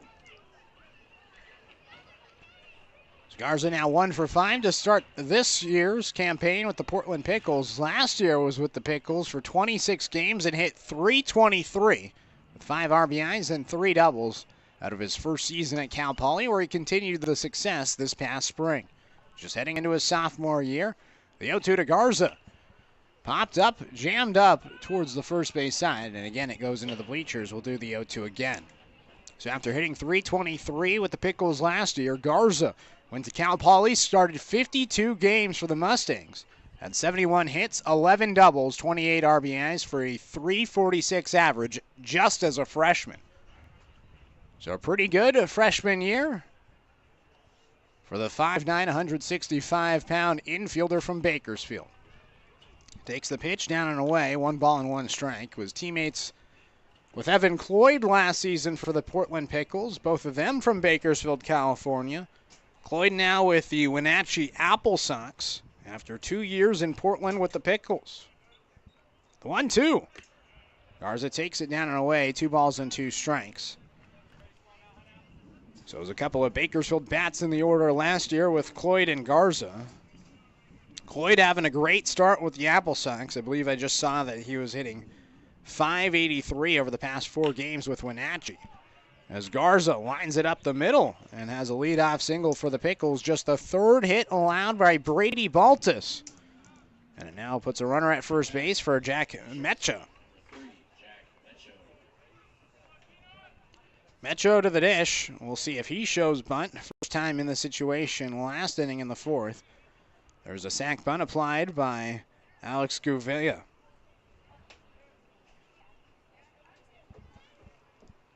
He shows bunt, bunts it towards the first base side. Baltus fields and throws the first to retire Mecho. So Garza advances to second, tying run in scoring position here in the top of the 5th. 1-0, Springfield with the lead. As that sacrifice hit number 38 of the season for the Portland Pickles. I mean, for example, Springfield's 6th in the league in sacrifice hits. They have 11. Portland now has 38. Quite the difference, as the first pitch is fouled off by Connor Stewart, the catcher, who flew out to right field his first time up. 0-1. Baltus threw 46 pitches through the first 4 innings. Now has 8 so far here in the 5th. This will be his 9th. No balls and 1 strike. Here's the pitch. Up and away. 1 ball and 1 strike to Stewart. So Stewart at CSUN batted .196 with the Matadors this past year, a transfer from San Diego City College, where he spent 2 seasons down there. Belts the ball, foul. 1-2 to him now. Was first team all-conference both seasons at San Diego City College. Slashed .338 with 35 runs, 47 hits, 30 RBIs and 8 doubles and 5 home runs in 2023 before going to CSUN this past spring in 2024. The 1-2 from Baltus. Grounded past the diving Maris. Miller picks it up. The shortstop saves a run as he gets it in the grass on a diving play to keep Garza at third. It was going to be a bang-bang play at the plate if it got all the way to Osborne in left field, but Miller, a diving play at shortstop to save a run momentarily, and now Shunsuke Sakano to the dish.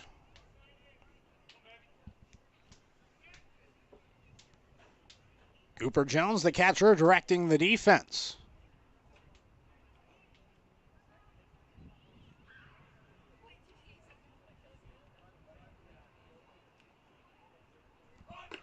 First pitch, showed bunt, pulled it back, 1-0.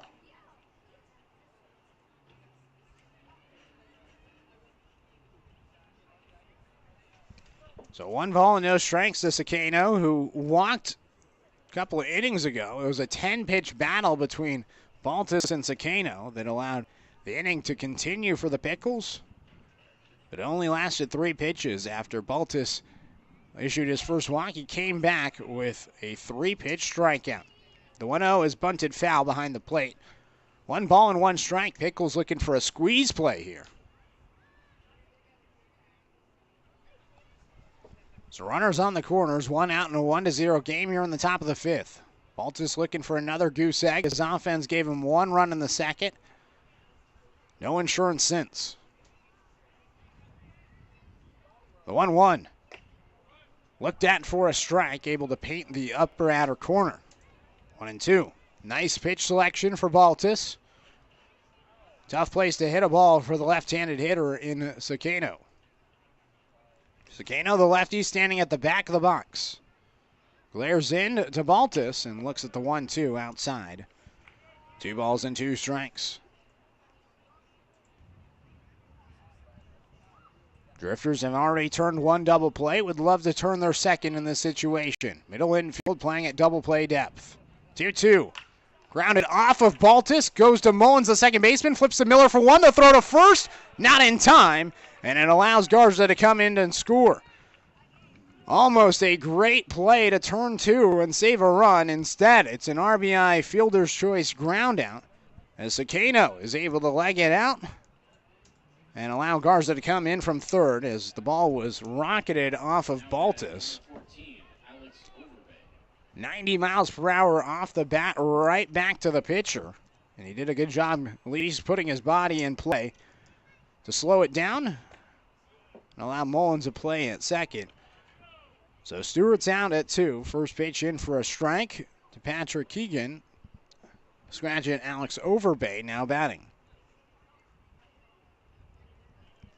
The 0-1, Overbay fouls it off of himself. He walks gingerly around, trying to shake it off. So Keegan out after a line out and a strikeout, the leadoff hitter today. And now Alex Overbay, sophomore at UNLV at the plate.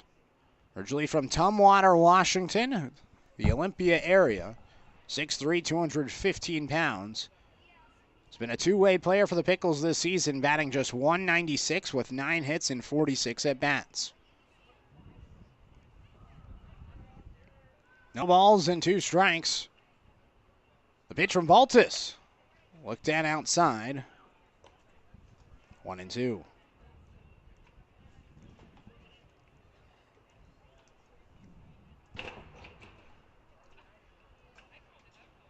One ball and 2 strikes. Baltus's pitch.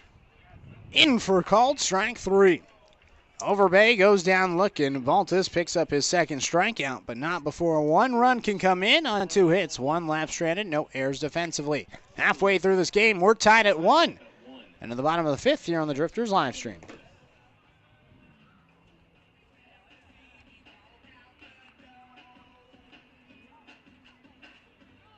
Special shout out to all our Drifters Helping Kids sponsors. This year, all Springfield School District students will get into the game for free this summer.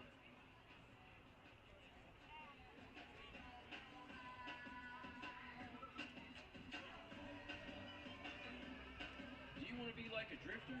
Well, you can train like a drifter. Come work out with our players at West Coast Strength here in Eugene. West Coast Strength is our workout partner, and they could be yours. Visit them at their Delta Center location. And who knows, you might be a drifter ball player someday.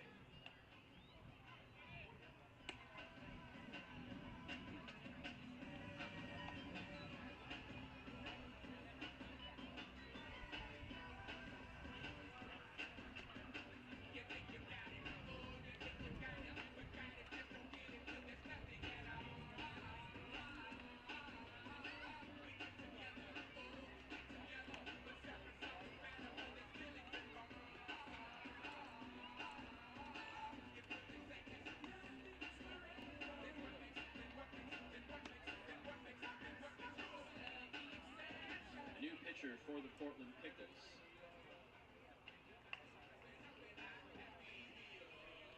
A righty from Northern Colorado, number 83, Luke Guest.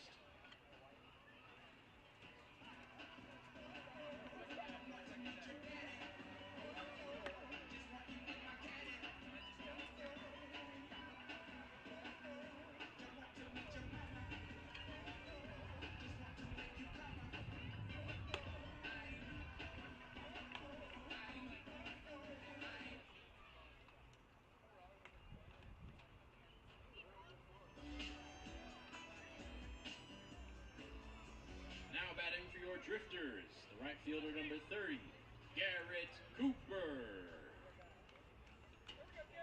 Brand new ball game as we begin the bottom of the 5th inning. A new pitcher of the game for the Portland Pickles. It's the right-hander from Northern Colorado, Luke Guest.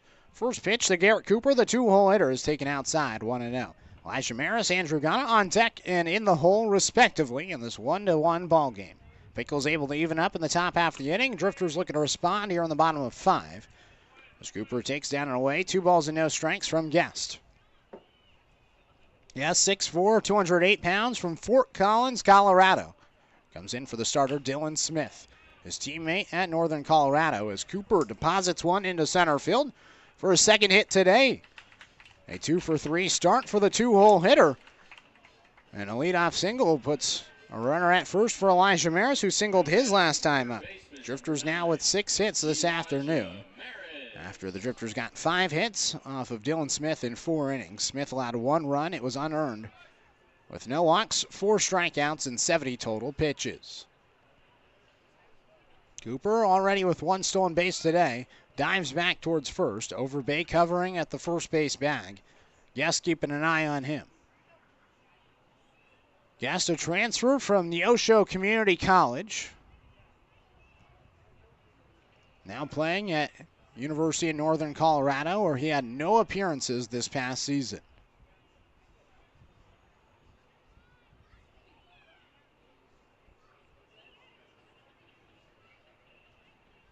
Throw back to first, in there safely is Cooper. So Maris awaiting, 1 for 2 with a ground out to second and a single his last time up. Maris chops one foul. Third base side, 0-1. Garza, the third baseman, playing in, standing right on the grass.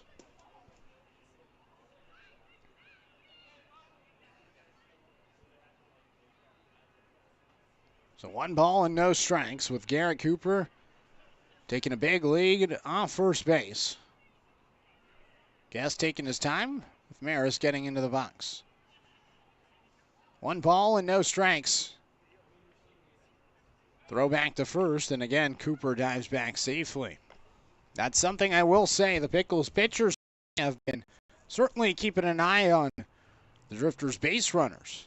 Drifters have had a few base runners today with 6 hits already, matching their total from the game on Sunday against Corvallis. Again, 8 straight games starts today for Springfield. 6 of them at home, including this one. 5 more Wednesday through Sunday. The next 2 against Portland, and then the latter 3 against Ridgefield. Pitch down and inside, throw down to second, tag late as Cooper snags second for his second stolen base today and puts himself in scoring position for Elijah Maris with 2 balls and 1 strike after the pitch missed inside to Maris.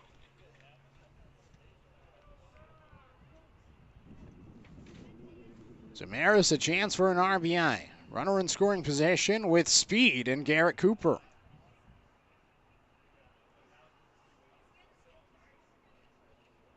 The 2-1 from Guest hits Maris. And I'm having flashbacks to a few nights ago. Last Friday, Elijah Maris hit by a pitch in a similar spot with the bases loaded and 2 outs in the bottom of the 9th. He was hit by a pitch, and a winning run came in from third base to give the Drifters a 3-2 victory against the Sawtooth Sockeyes in non-league play. That finished the non-conference schedule for Springfield as they went 4-0 with 2 games against the Cascade Collegiate League Showcase team and then 2 games against the Sawtooth Sockeyes, a good Sockeyes team that came in 23-2 for dropping back-to-back games against the Drifters. Again, a beautiful sunset on this Tuesday evening in the South Willamette Valley. It's cooled down to 85 degrees now. And now 2 on, nobody out for Andrew Ghana, the DH, who singled his last time up. And now Leo Rivera, as well as Alan Embury coming out with Rocco Ferrari to join in on a conversation. Sam Olson as well. So now 4, all surrounded. Osborne joining in on the conversation. So I think discussing strategy in this situation.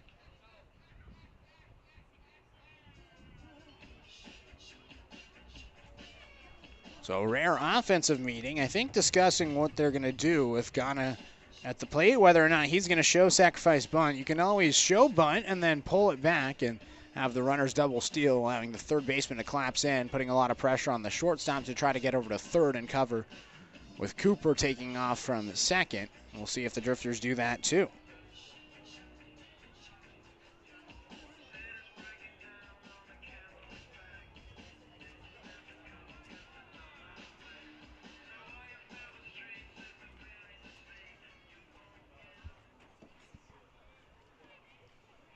So 2 on, nobody out, 1-1 the score, bottom of the 5th. Springfield looking to retake the lead after the Pickles tied it in the top of the 5th.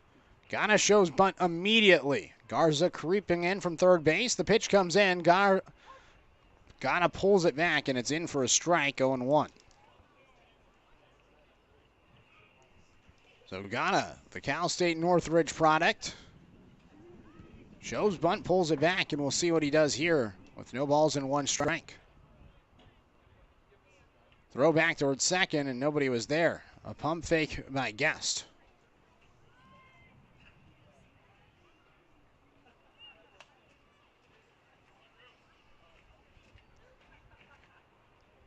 No balls, 1 strike. Ghana again shows bunt, now pulls it back. We'll see if he swings it here.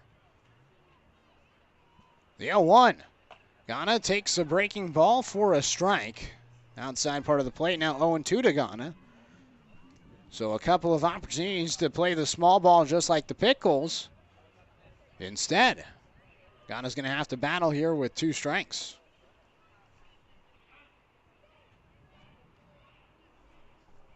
The 0-2 from Guest. Ghana laces the ball deep towards left field. It's heading back towards the wall, and it goes off the top of the wall. Cooper's racing around third. Sprinting to third base is Maris as the throw comes in. Andrew Ghana, an RBI double, and the Drifters lead 2-1.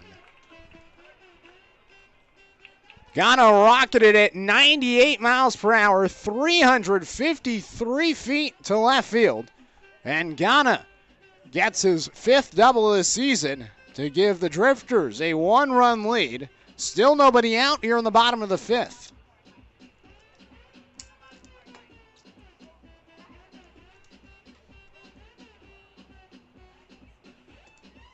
Coach Maggs, it looks like, coming out, and this may be it for Luke Guest. After 3 batters, a single, a hit by pitch, and a double. Pitching change coming. 2-1, Drifters leading bottom of the 5th. Nobody out with 2 in scoring position here on the Drifters live stream.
New pitcher for the Pickles.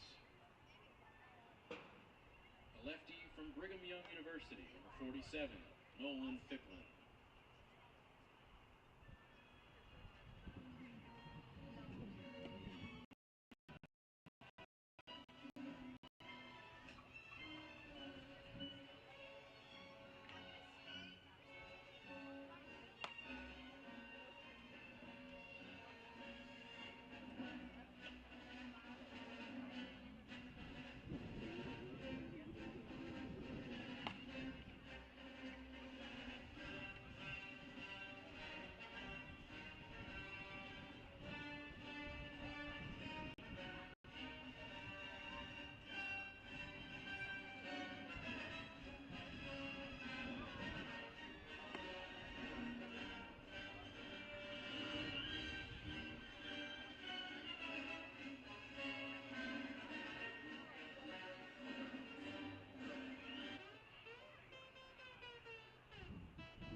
So Luke Guest, his day is done.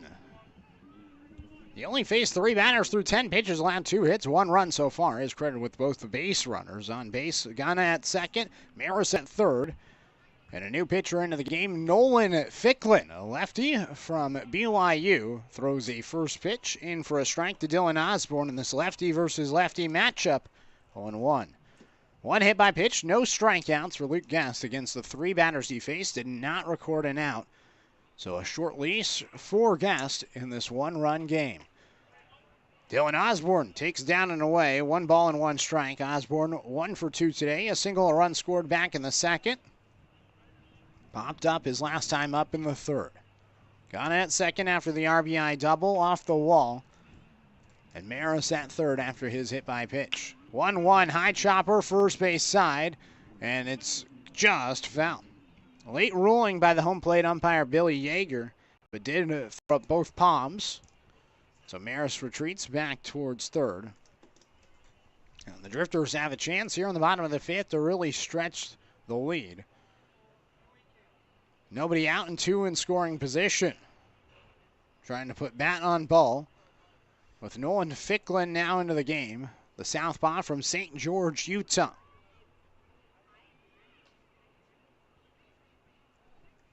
One ball, 2 strikes. The pitch to Osborne. Chased down and away. A strikeout for Ficklin, who picks up his 5th strikeout of the season and puts the first out on the board. A much-needed out for the Pickles here in the bottom of the 5th. Now batting, the catcher, number 15, Cooper Jones.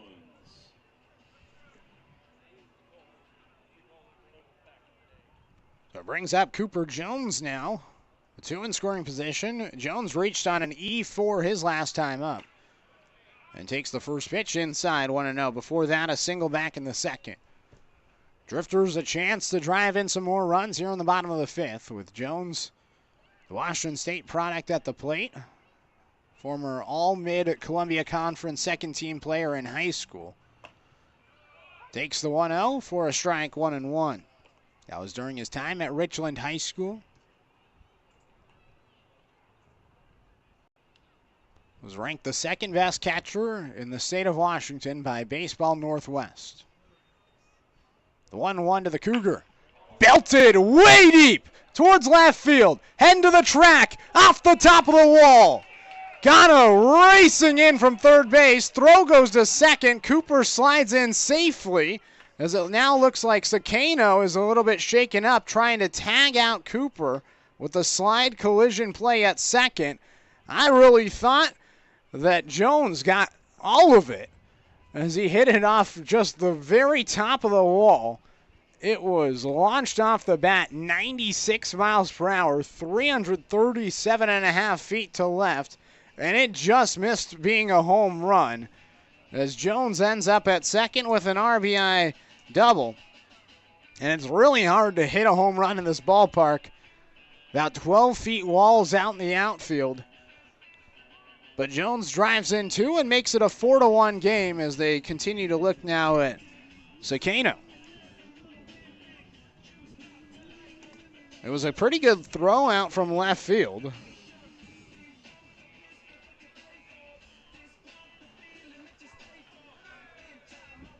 And Sakano, it looks like, is going to stay in the game.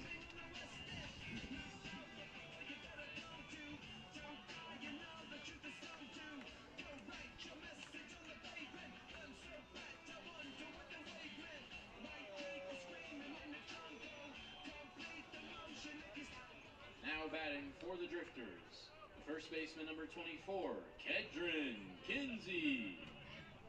So Kedron Kinsey to the plate with 1 out and a runner at second. 4-1 the score. Drifters scoring 3 runs so far here on the bottom of the 5th. And now officially 3 earned runs credited to Luke Guest as Kinsey lines it to center field. Otis, the center fielder, doesn't move, and it's an out for out number 2.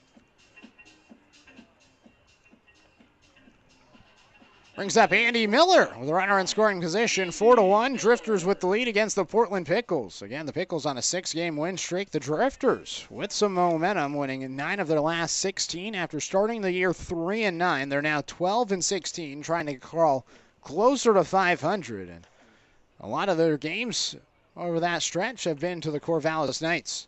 Pitch inside, 1-0. So the Drifters have won 9 of their last 16 games. Well, that's 7 losses, but 5 of those 7 losses have been one team, the Corvallis Knights. They lead the WCL, and in that stretch, the Drifters had back-to-back wins in shutout fashion against Corvallis, and a lot of those games were close. As Miller lines it past the diving Garza through the 5-6 hole, they put on the brakes for Jones, and the throw comes in from Frederick, and it was a pretty good one to the plate. Jones almost thrown out at the plate, but Ferrari at the last minute put up the stop sign, and Jones was able to just get back to third as it's a single for Andy Miller. 9th hit today for Springfield. And it now brings up Cooper Mullins with 2 on and 2 outs. We'll see if Miller's on the move at first. So the Drifters during that stretch, they swept Cowlitz, won 2 of 3 against the Cowlitz Black Bears in Longview, and then won 2 of 3 against the Walla Walla Sweets. 2 wins against Corvallis. Pitch down low, 1-0 to Mullins. And then the 2 wins against Corvallis. So 2 wins against Corvallis, 5 wins against Cowlitz, 2 wins against Walla Walla. for their 9 wins, and now looking to win their first game against the Portland Pickles in this first matchup of the 2024 season. Down and away, 2 balls and no strikes to Mullins.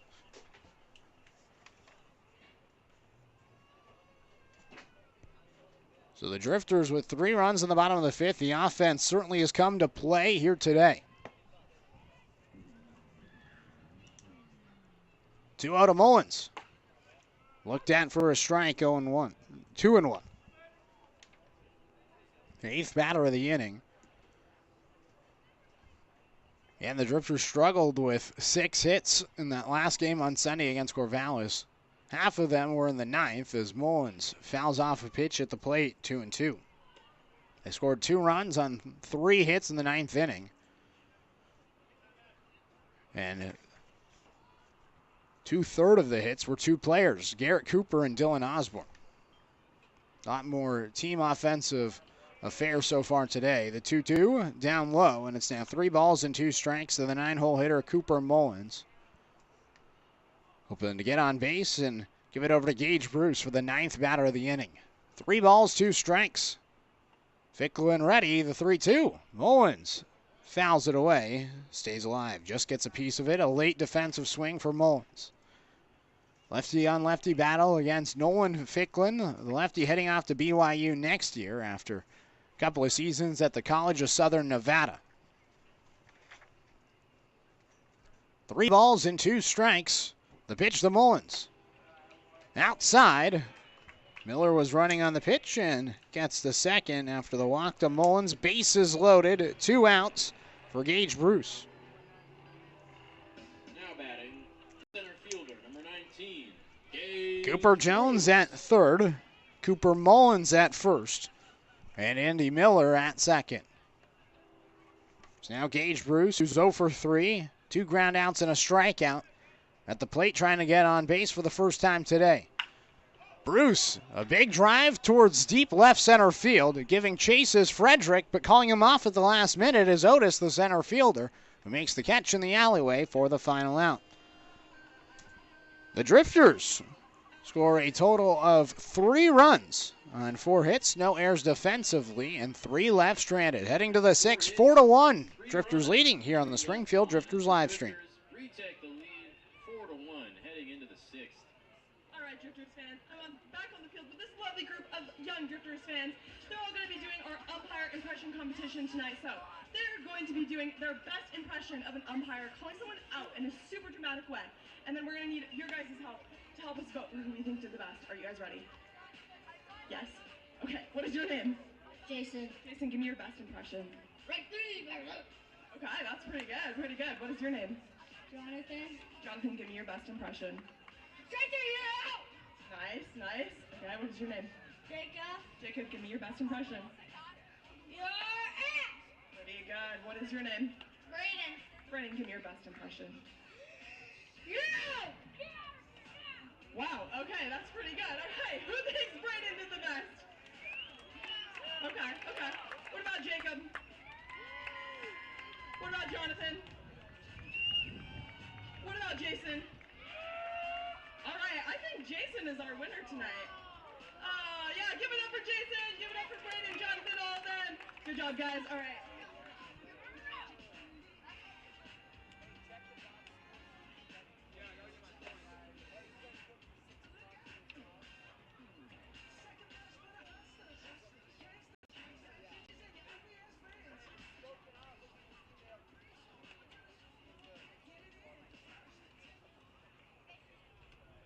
All right, batting for the Pickles now.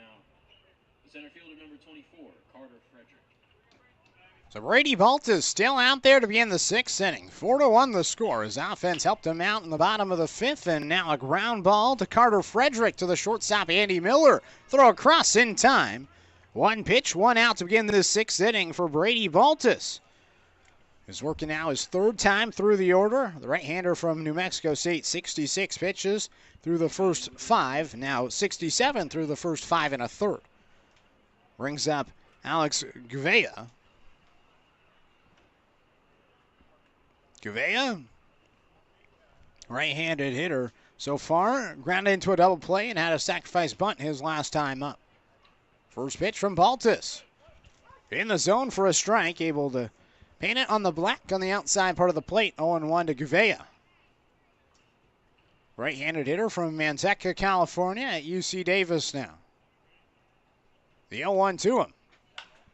Popped up towards left field. It's hanging in the yard for Osborne, who finds it in the lights and makes the catch for out number 2. 3 pitches, 2 outs to begin the top of the 6th inning, and it brings up Tanner Griffith. With nobody on in a 4-1 ball game. Here in the top of the 6th inning, Springfield 3 runs on 4 hits in the bottom of the 5th. After Portland was able to tie it in the top of the 5th inning, the Drifters now lead by 3. First pitch in for a strike to Griffith. 0-1. Griffith, a fly out to center and a ground down to the shortstop, Andy Miller. 0-1. The 0-1 from Baltus.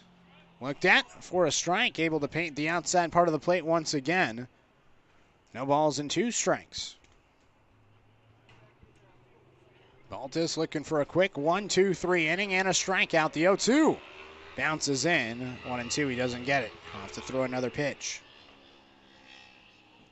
The other night, 2 nights ago, the Portland Pickles won a game 38-0 against the Gresham Gray Wolves. And, well, so far it's a little bit different tonight, just 1 run across the first 5 innings. The 1-2.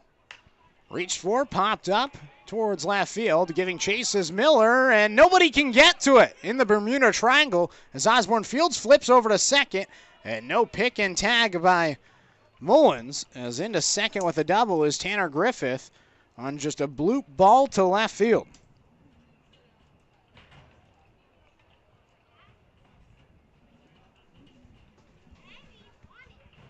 Now batting, center field. So now Tony Otis up with a 0-for-2 start. Pop up to the shortstop and a fly out to center field. A chance to score a run here after the 2-out, 2-strike double. First pitch in for a strike, 0-1.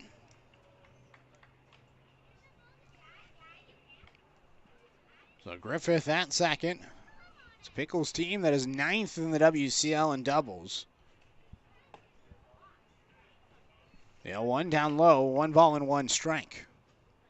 The team that offensively, they're 9th in doubles, 12th in triples, 7th in home runs, but 5th in RBI, so a lot of clutch hits, but first in sacrifice hits, that's how they get the runners in scoring position.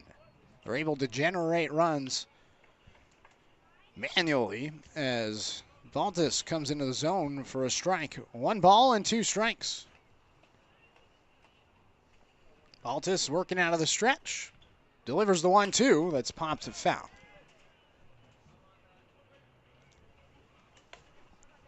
So 1 ball, 2 strikes, 2 outs in this 4-1 ball game. Top of the 6th inning. Baltus looking for another scoreless frame and looking to complete 6 full innings. 1-2. Otis takes outside. Throw down to third. Runner on the move, and the tag was there. But the ball got away from Maris on the tag down to the bag, and Griffith is able to steal third base. Pitch was outside, so 2 balls and 2 strikes. 6th pitch of the at-bat here to Otis. The 2-2 delivery. Drop to the first base side. Tough play for Kinsey. It eats him up into right field, and in to score from third is Griffith. So the stolen base pays off after the ball just squirted its way into right field on a hard hit ball to first base, and we'll see if they credit that a hit or an error. Tough play for Kinsey, who typically plays at third base, but gets the start at first base today. They have yet to make a decision on the board. Either way, it's going to be 4-2 with a runner at first, and Alan Embry's coming out. So Baltus cruised through the first 2 outs of this inning, and then a bloop double by Tanner Griffith allowed the inning to continue, and after a 6-pitch battle to Tony Otis, they put an error on the board, and it'll be an unearned run to Brady Baltus. E3 they call it. And so Embry talking things over with the defense. Infield all in, talking things over with Baltus. Nobody warming up so far in the Springfield Drifter bullpen. Still lead is 2.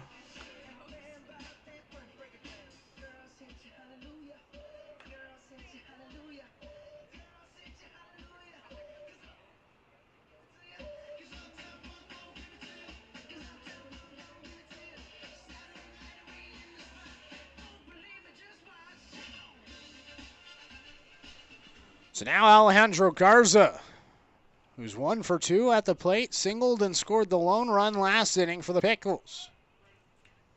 Baltus' first pitch to Garza. In for a strike, 85, low outside corner, 0-1. Drifters leading 4-2 here in the top of the 6th inning. Baltus ahead, 0-1, nods his head, comes to the dish. Garza flares it to right field, and the inning's going to continue with another base hit. It's a 2-out rally for the Portland Pickles. As Otis advances over to second, and Garza picks up the second hit of the inning and his second hit of the game. The Cal Poly Mustang is moving along here, and it brings up Jack Mecho. Shortstop number 3, Jack Mecho. Mecho, a sac bunt and a fly out so far.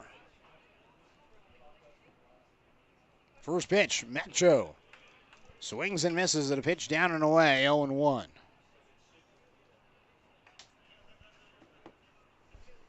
So the Pickles respond with 1 run so far and a chance for more.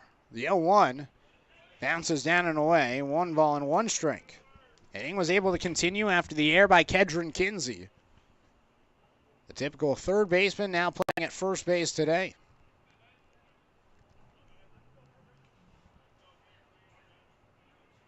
One ball and 1 strike. Baltus takes a breath, now delivers. Jams up Mecho. It's fouled off, 1-2. Just 2 strikeouts for Baltus today. He's worked with the weak contact.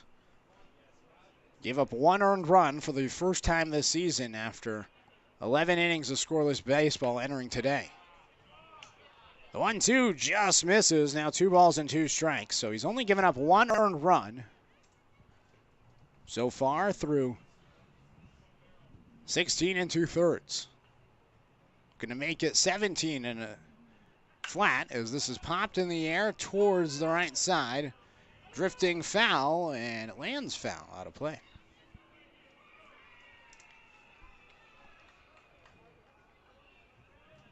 Two runs in today, but only 1 earned so far. Any more runs in this inning will be unearned runs.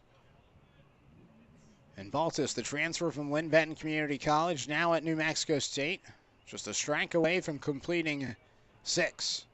The 2-2. Looked at, just outside. 3 balls and 2 strikes. Full count with 2 on and 2 outs in a 2-run game.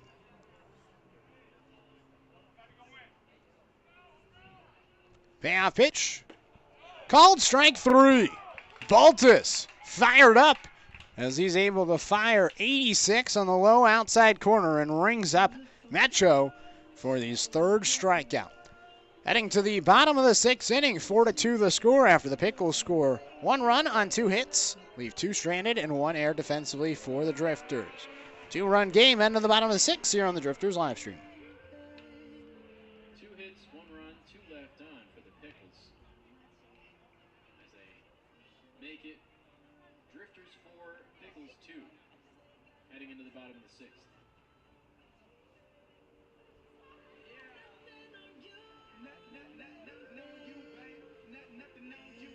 Fans, we'd like to announce another youth baseball camp here at the Hamlin Sports Complex happening this August 6th and 7th from 9 to 12.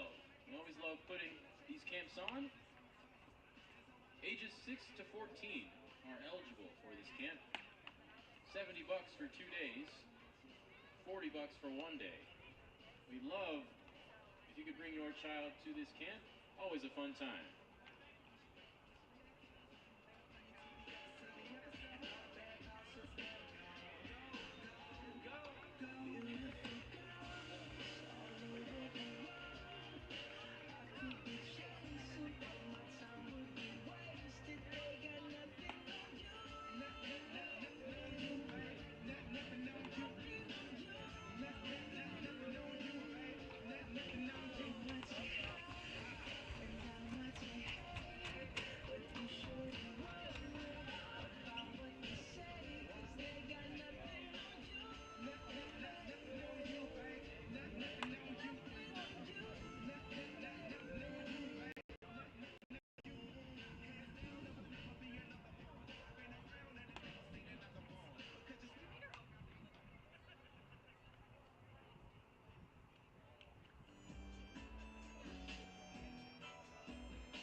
Right fielder, number 30, Garrett Cooper.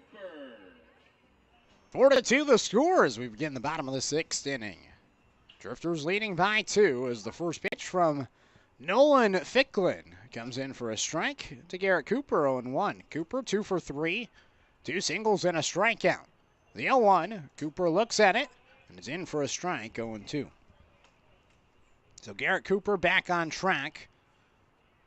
On a little bit of a slump, was one of the Drifters' top hitters for the start of the season, and now goes down on strikes.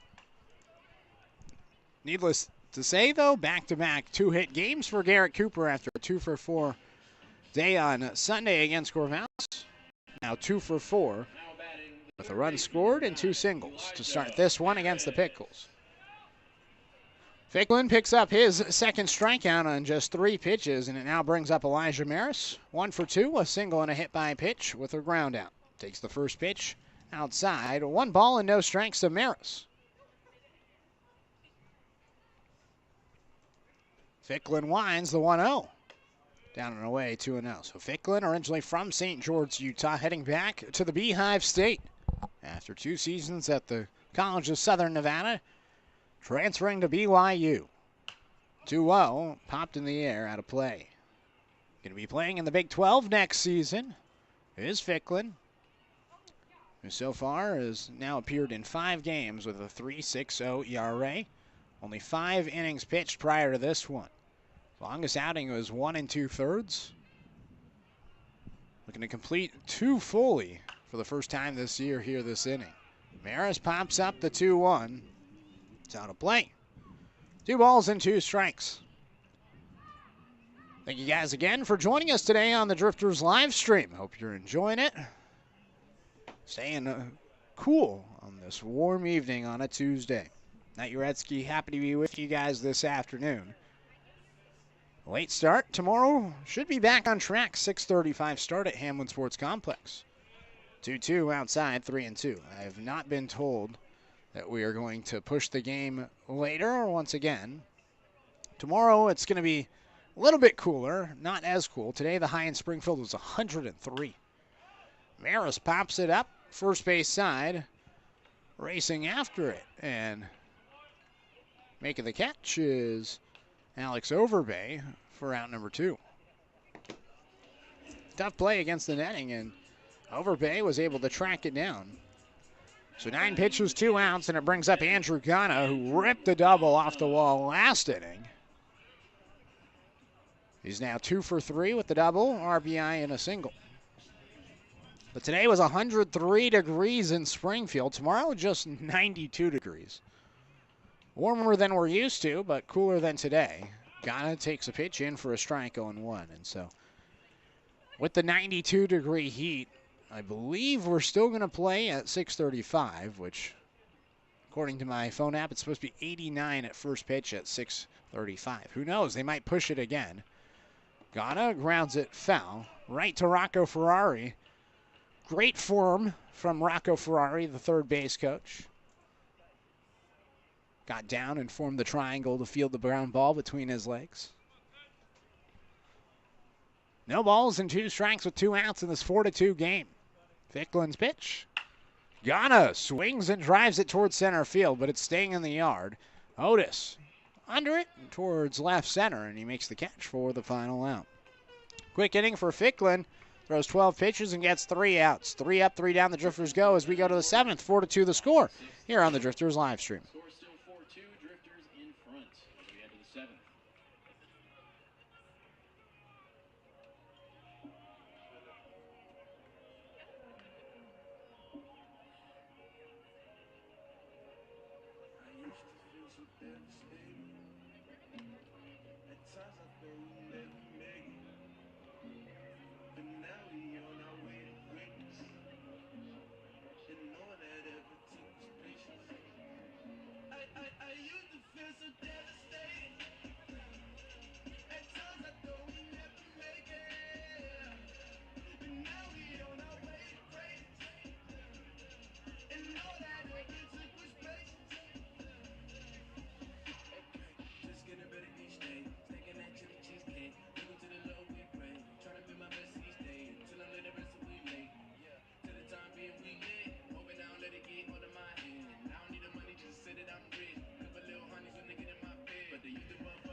pitcher for your Springfield Drifters. A right-hander from hometown, Bushnell University. Number 20, Ethan Paulson.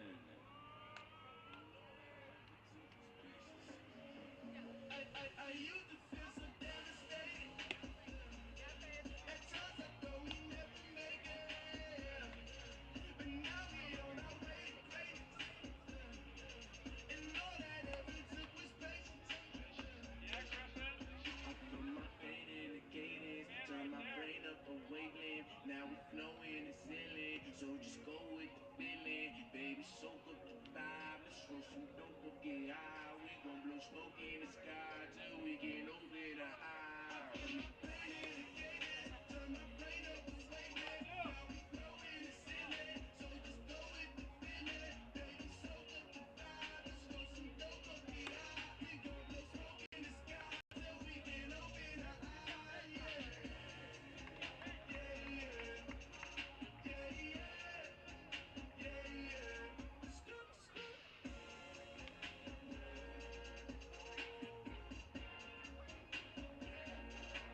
Batting for the Portland Pickles, the catcher. So new pitcher in the game for the Springfield Drifters as we begin the top of the 7th inning. Ethan Paulson comes into the game for Brady Baltus. Paulson, the right-hander from Bushnell University, playing in his home ballpark, comes in the 7th to face off against 8, 9, and 1.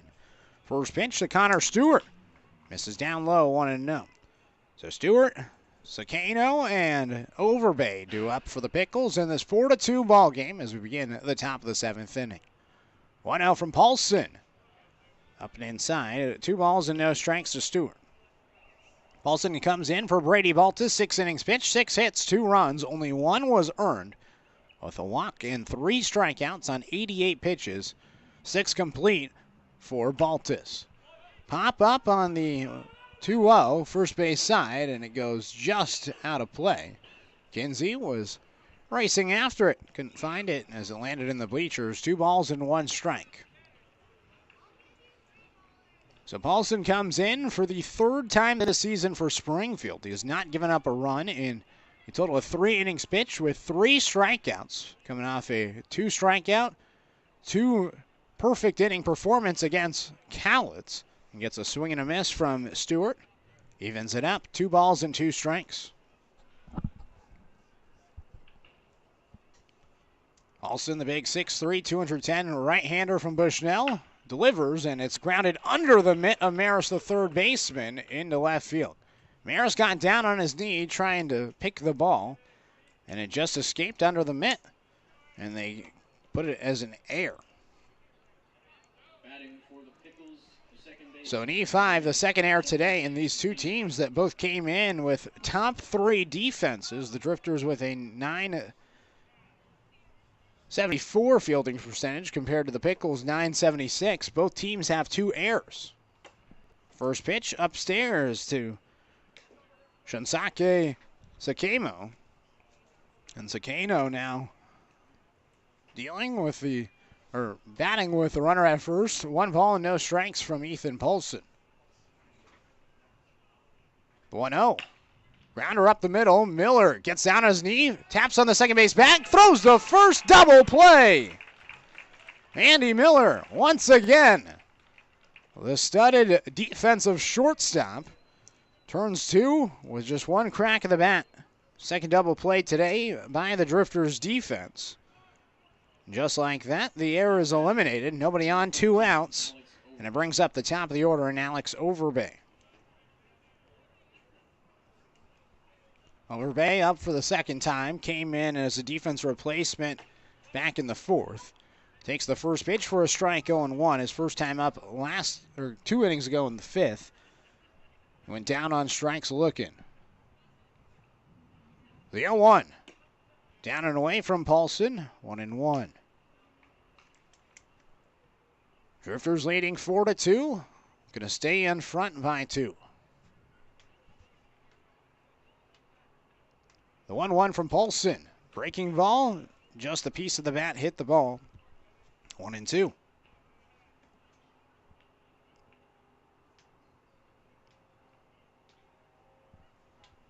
1 ball, 2 strikes, 2 outs. The pitch from Paulson just misses. 2-2.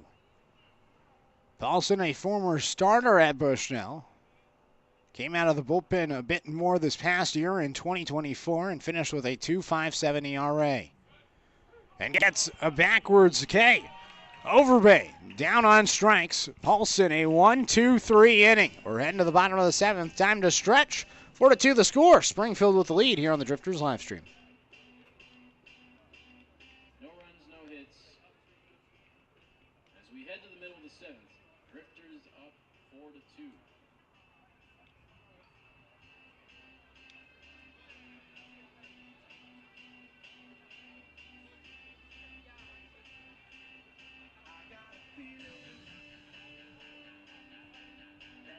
Fans, it's the middle of the 7th inning. You know what time it is. It's time to stretch. Get up.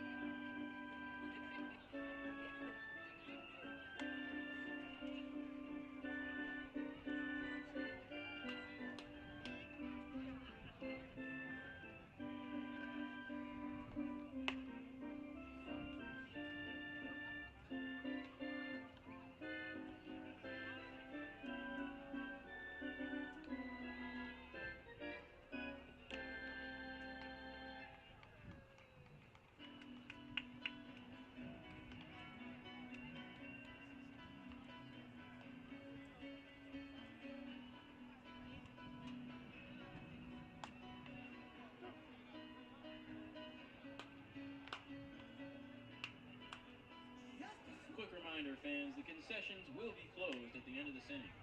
Get them while you can.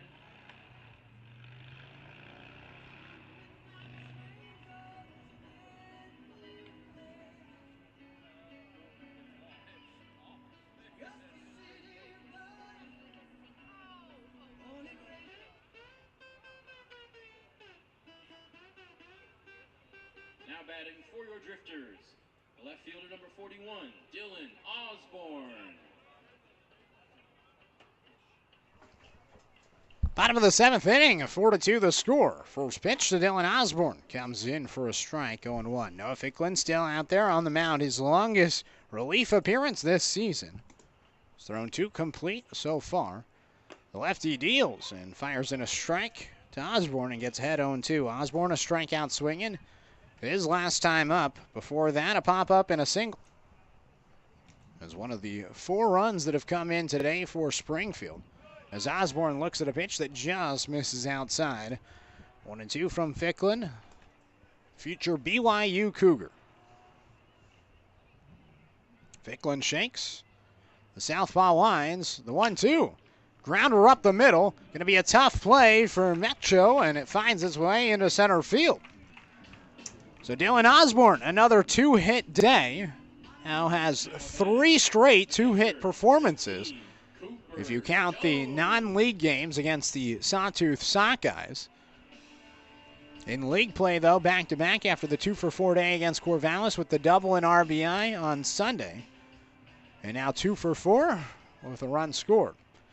Here's Cooper Jones now, 2 RBI double, a single, and reached on an error thus far.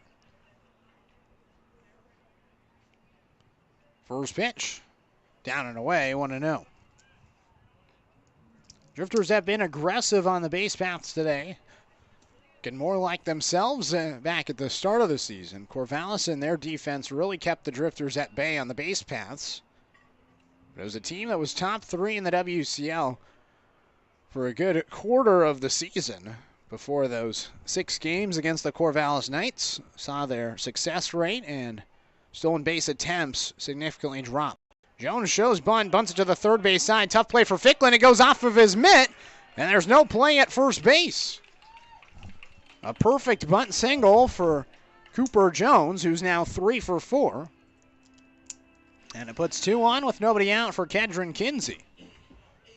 So Kinsey had this situation back in the 2nd inning. 2 on, nobody out. Showed bunt, bunted it to the third base side, and then there was the error by the pitcher. Dylan Smith allowed the game's first run to come in. We'll see if Kinsey shows bunt here. Drifters leading 4-2. First pitch, Kinsey shows bunt, pulls it back, and it misses inside at 1-0. So the sacrifice hit may be in play once again. 1 ball and no strikes.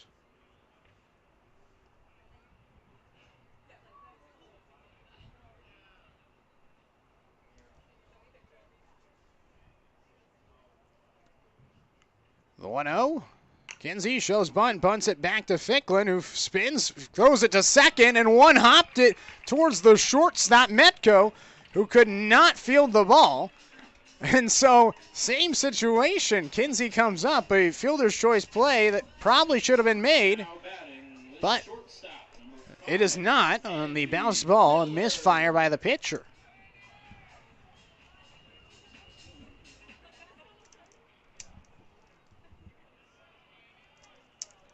So Kinsey at first, Jones at second, and Osborne at third. Bases loaded, nobody out for Andy Miller in a 2-run game. Miller shows bunt, pulls it back, and it misses inside 1-0.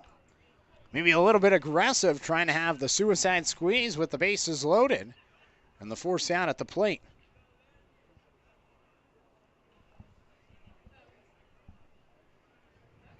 A 1-0. Inside at 2-0. So Kinsey is just going to reach on a fielder's choice play, and they put an error on the board. The E1 on the pitcher, Ficklin. 2-0 to Miller. Ground ball to third. Garza picks it up, goes to the plate, and gets the out at home. Osborne's retired, and that's all they'll get. So a nice heads-up play for Garza. Osborne out at the plate. Jones moves over to third. Kinsey over to second, and Miller to first. It's the second time that Andy Miller has hit a ball to third with runners in scoring position, and there's been a throw out to the plate to prevent a run from coming in. Bases still loaded. Cooper Mullins at the dish. First pitch. Mullins takes down and inside, 1-0. Mullins, the 9-hole hitter, reached on a fielder's choice and a walk so far.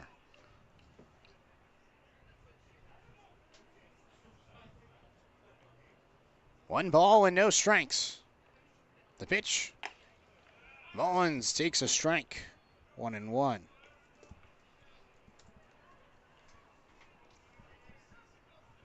Drifters trying to stretch the lead here in the bottom of the 7th. Mullins looking for his first hit. The 1-1. Mullins swings defensively and just makes contact.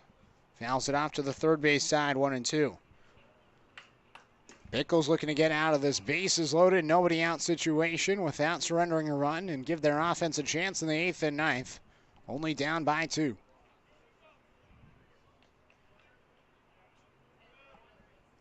One ball and 2 strikes. Pitch to Mullins. Bounces down and away. Stewart, a good job defensively, keeping it in front of him.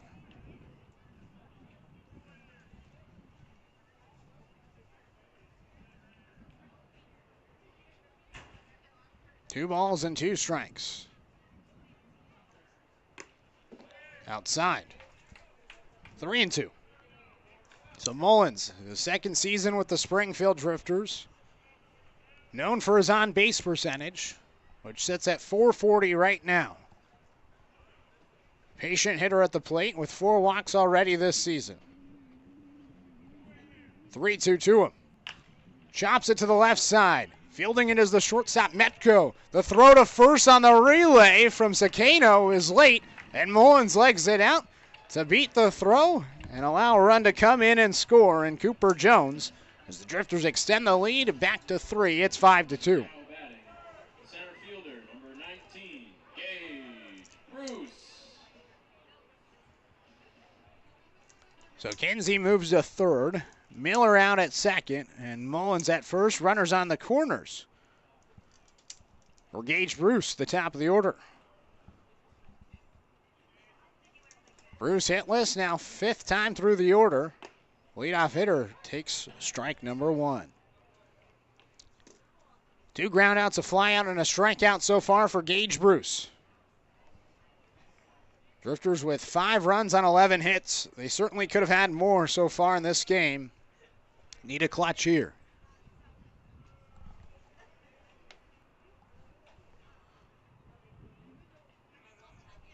Drifters have utilized the small ball quite a bit.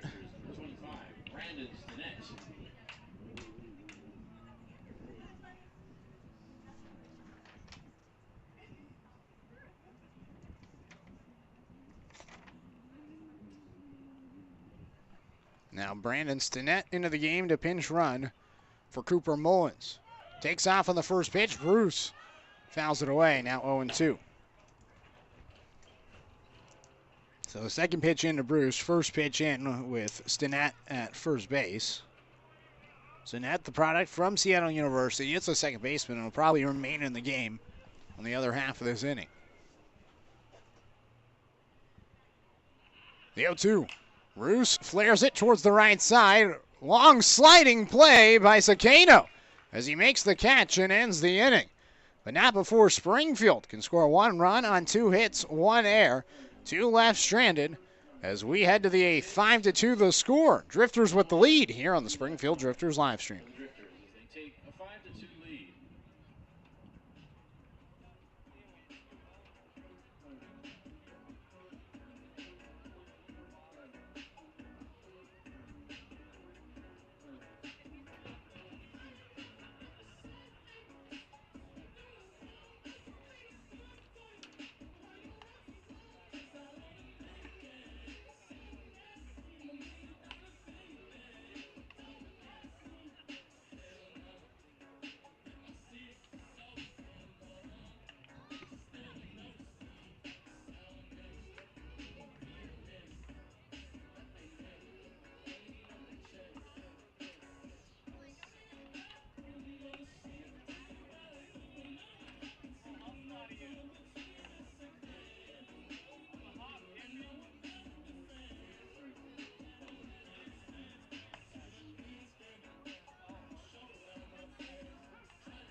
The 8th inning for the Pickles. The left fielder, number 24, Carter Frederick.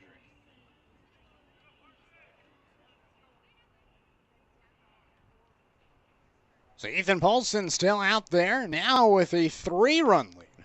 The right-hander from Bushnell University going to work against 2-3-4, the heart of the order. First pitch from Paulson, down low, 1-0. Paulson had a 1-2-3 7th inning through just 12 pitches for the 3 outs and now starts behind 1-0. It's Carter Frederick, who started today 2 for 2, now 2 for 3 after a ground out his last time up. Paulson misses outside, 2 balls and no strikes. Drifters able to score 1 run in the bottom of the 7th, thanks to a couple of hits and an error. The 2-0, looked at for a strike. Low inside corner, 2 balls and 1 strike from Paulson. Paulson certainly found some success this summer with Springfield as he gets a swing and a miss from Frederick, and now 2-2. Looking like a completely different pitcher this summer than the pitcher he was a couple of seasons ago at Bushnell. The 2-2. Looked at down low, 3 balls and 2 strikes. And maybe some of that has to be the relationship he has with the pitching coach, Alan Embry, the head coach of the Springfield Drifters. The two of them worked together in the spring at Bushnell. The 3-2. Breaking ball that's grounded hard to the left center field alleyway. Fielding it is Bruce as he throws it in and keeps Frederick at first. Frederick now 3 for 4. And has back-to-back 3-hit games to start his Portland Pickles career. Went 3 for 4 yesterday in the win against Walla Walla. And now 3 for 4 in this one against Springfield. All hits have been singles. The one yesterday being a double. Brings up Alex Gouveia. And Gouveia, so far, is hitless. Rounded into a double play, sac bunt, and a flyout. We'll see if the sac bunt is in play here. Only 6 outs to work with for the Pickles to score 3 runs. They might trying to advance a runner into scoring position here in the 8th. Gouveia does not show a bunt. Instead takes a strike 0-1, and maybe 3 runs with only 6 outs to work with is a little bit too far out of reach to at least play the small ball right now. Springfield's been utilizing the small ball today. Swing and a miss on the 0-1. Paulson able to throw 90 miles per hour, elevated in the upper portion of the zone, right past Gouveia.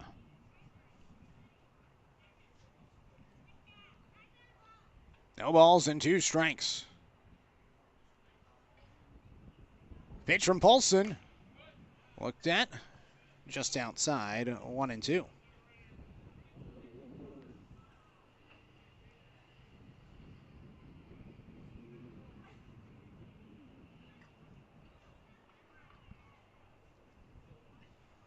Paulson out of the stretch, the 1-2 delivery.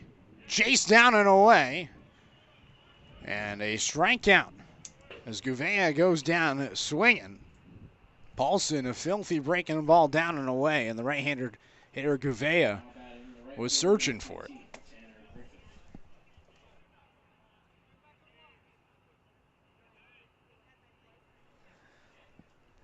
So the second strikeout for Paulson puts it out on the board with a runner at first. First pitch up and away. It's a Tanner Griffith, 1-0. Griffith a double, a ground out, and a pop-up so far. Drifters leading 5-2, top of the 8th inning. 1 ball and no strikes to the left-handed hitter. The pitch, Griffith takes outside, 2-0. So the Pickles traveling down this week, and then you got the team north of the Columbia River, the Ridgefield Raptors, coming into town this weekend. First time playing each of those teams this season. Right before the All-Star break. Throw back to first, close play, but just in safely is Frederick. 2 balls and no strikes.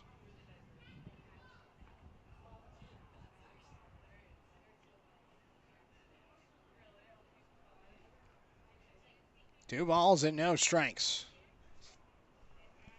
Throw back to first once again. And there safely is Frederick. Awaiting the 2-0 is Griffith at the plate. Was the one that extended the inning back in the 6th for a 2-out rally that scored a run for the Pickles. The 2-0 taken high. 3 balls and no strikes as Paulson has struggled to find the zone here.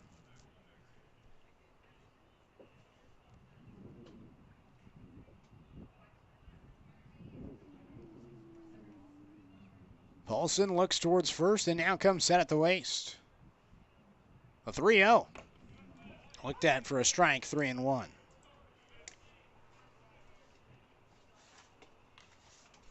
So the Drifters so far this year have played the Bend Elks, Yakima Valley Pippins, the Cowlitz Black Bears, Corvallis Knights, and Walla Sweets. First time against the Pickles today. The 3-1, up and away. And it brings the tying run to the plate. With 1 out in the top of the 8th inning, 5-2 the score. And Alan Embry comes out and immediately signifying that he wants a right-hander. He's going to make a pitching change. So pitching change coming. 2 on, 1 out, 5-2 the score. Top of the 8th. Let you know the new pitcher is on the other half of this break here on the Drifters live stream.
pitching for the Springfield Drifters, a righty from Seattle University, number 37, Caden Alberghini.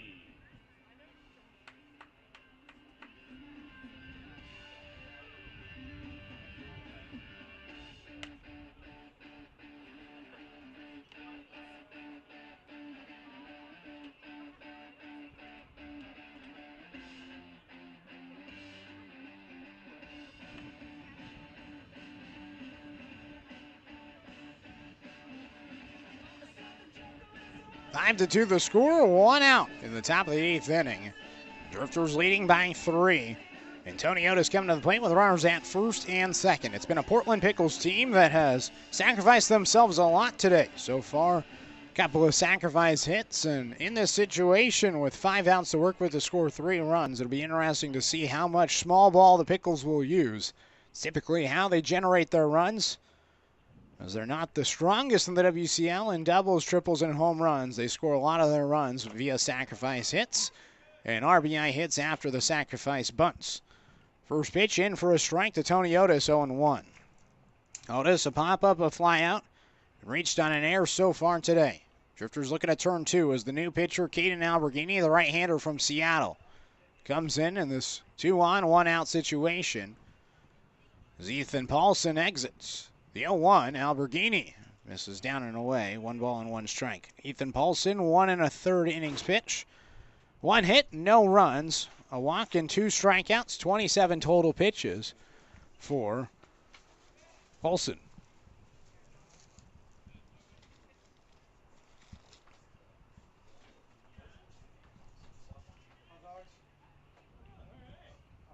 So now Cooper Jones coming out to talk things over with Alberghini. Two of them trying to get on the same page, working together for the first time. Alberghini, the right-hander from Seattle University, and Jones, the catcher from Washington State. Alberghini, appearing for the 6th time this season, has 2 saves for Springfield. Now 1 ball and 1 strike to Otis at the plate. He's given up just 2 earned runs in 6 2/3 innings with 6 strikeouts and 4 walks this season.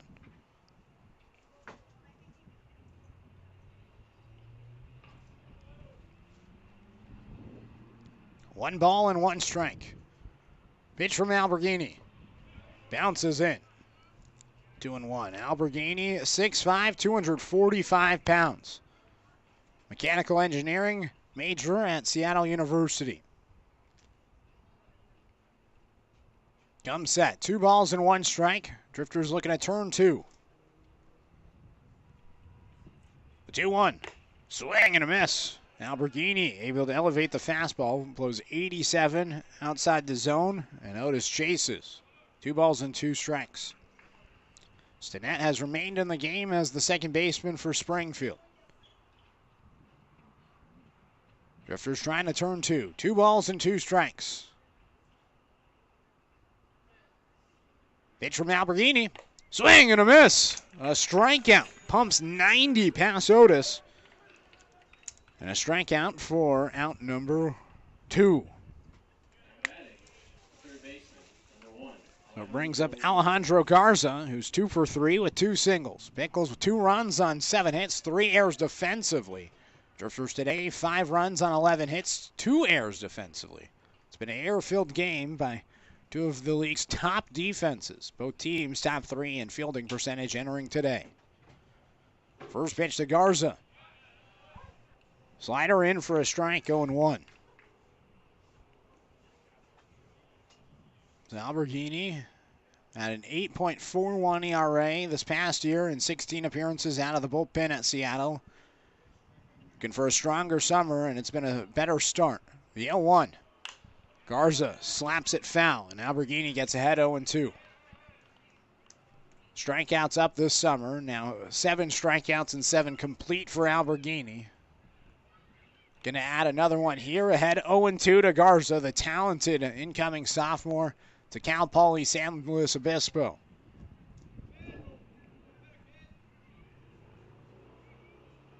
No balls and 2 strikes.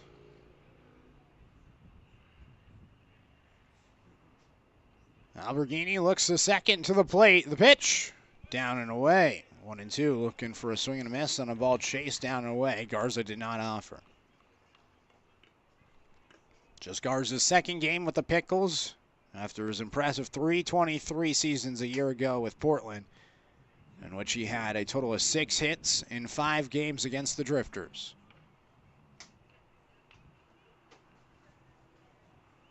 The 1-2 bounces in. 2 balls and 2 strikes. Garza patient at the plate.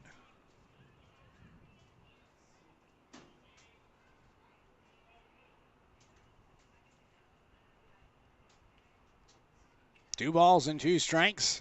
Alberghini's pitch popped in the air deep towards right field. Garrett Cooper giving chase. Diving play in right field. Cooper can't make the catch. It's down off the ground. 1 run comes in and scores. Relay comes into second, but 2 runs come in on the double down the right field line by Alejandro Garza. And just with 1 swing of the bat, a runner's in scoring position.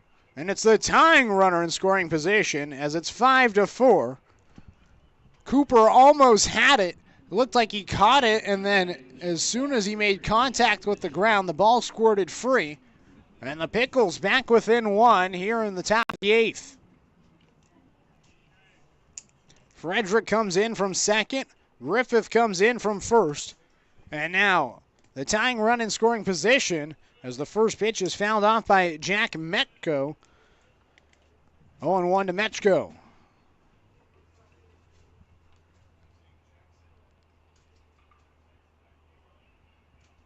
So a really good at bat for Alejandro Garza. Got behind early 0-2.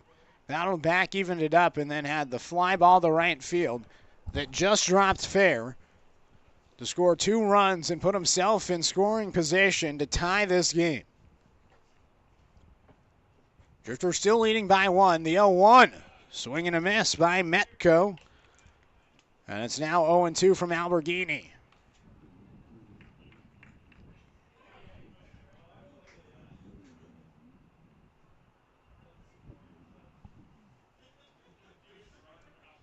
No balls and 2 strikes. Alberghini looking to keep the damage at just 2.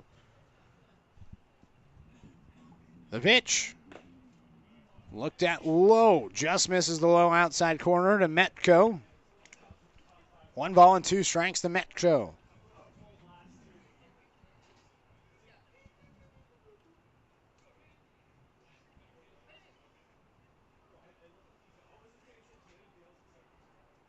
Alberghini sat. Garza, big lead at second. The 1-2 pitch. Bounces in, gets away from Jones. He spins, fires to third. And Maris can't get the tag on Garza as he takes 3. And now the tying runner 90 feet away from scoring with a 2-ball, 2-strike counts.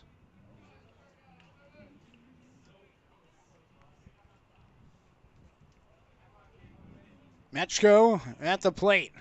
The tying run at third. 2 balls and 2 strikes. Alberghini.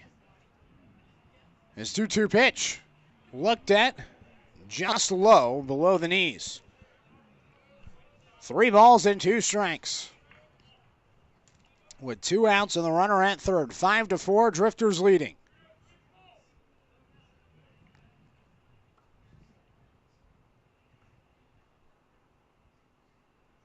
"3-2" fouled into the mitt of Jones as Alberghini gets his second strikeout. And that'll do it for the Pickles after 2 runs come in on 2 hits, 1 left stranded. The Drifters hanging on by a thread, leading 5-4 as we go to the bottom of the 8th. Drifters looking for extra insurance before the 9th here on the Drifters live stream. Cut it to a 5-4 game. Drifters in the lead.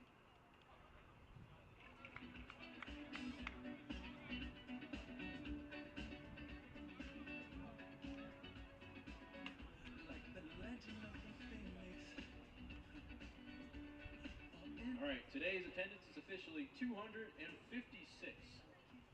Thank you, Drifter fans, for always coming out and showing your support.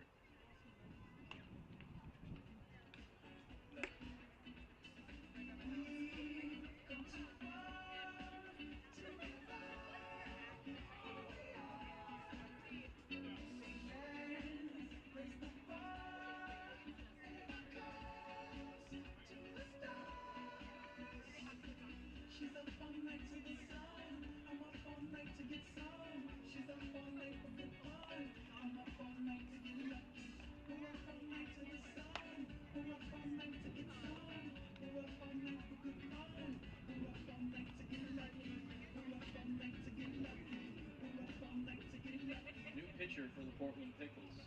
A righty from Cal Poly San Luis Obispo. Number 64, Ethan Marmey.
Five to four the scores as we get in the bottom of the eighth inning. Drifters looking for some extra insurance before the ninth inning. Hanging on by just the thread. It's been a competitive one. 5 to 4 the score.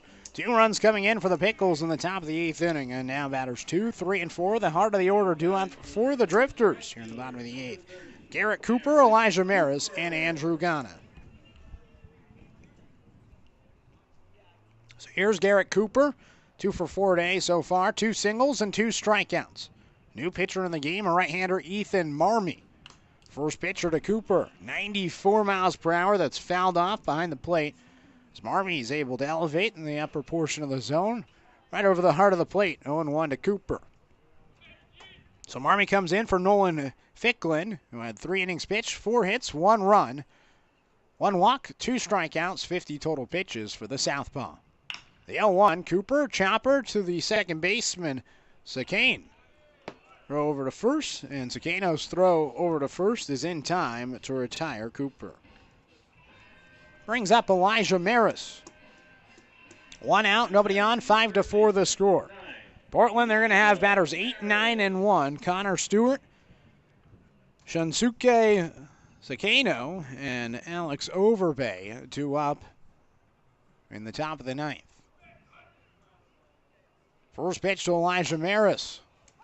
Looked at for a strike. 94 miles per hour on the black on the outside part of the plate for Marmey. The right-hander, 6'7", 225 pounds from Morgan Hill, California, heading into his sophomore year at San Luis Obispo, Cal Poly. The 0-1, Maris late on the swing. It drives it pretty well to right field, but an over-the-shoulder catch is made by Tanner Griffith. And quickly 2 are away here in the bottom of the eighth. Nobody on, 2 outs for Andrew Ghana. Single, an RBI double, a run scored, a fly out, and a ground out so far for Ghana.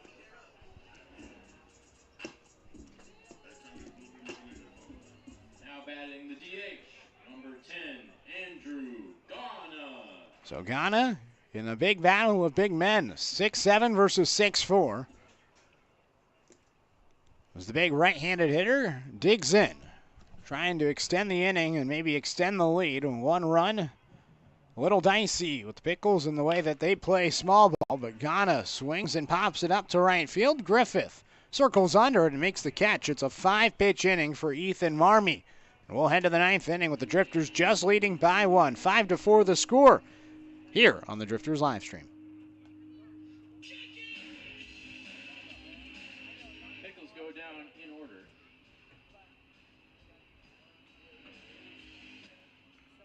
Drifters go down in order. Score still 5-4. Drifters in the lead. Heading into the ninth inning.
It's the top of the ninth inning, and Caden Alberghini returns to the bump for Springfield. Looking to close it out and get another save. Springfield this season, 4th in the WCL with 6 total saves, looking for their 7th here with Alberghini in the game for his 2nd inning. Came in last inning, got a couple of strikeouts, did allow the 2 RBI double, but now faces off against 8-9-1 with a clean slate. Nobody on for Alberghini as Connor Stewart leads things off. Drifters looking to win today and advance to 13-16 as Alberghini fires a first pitch in for a strike, 0-1 to Stewart. Fly out, a single, and reached by an error so far for Stewart. Pickles 4 runs on 8 hits, 3 errors defensively. Springfield 5 runs on 11 hits and 2 errors defensively. Alberghini misses down low. 1 ball and 1 strike to the catcher Stewart, who's had some impressive defensive plays. Now looking to make an impact offensively for the Pickles.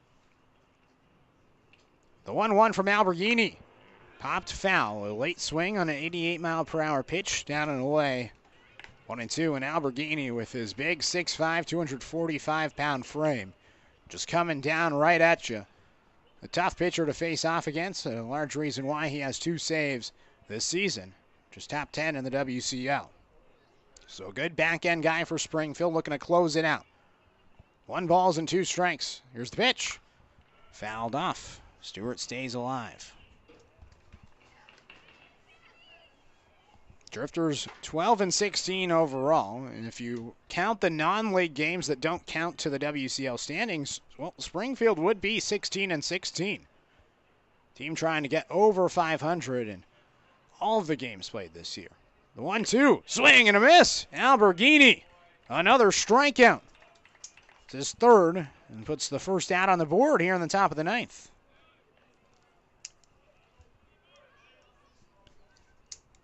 Brings up now Sansuke Sakano. Sakano,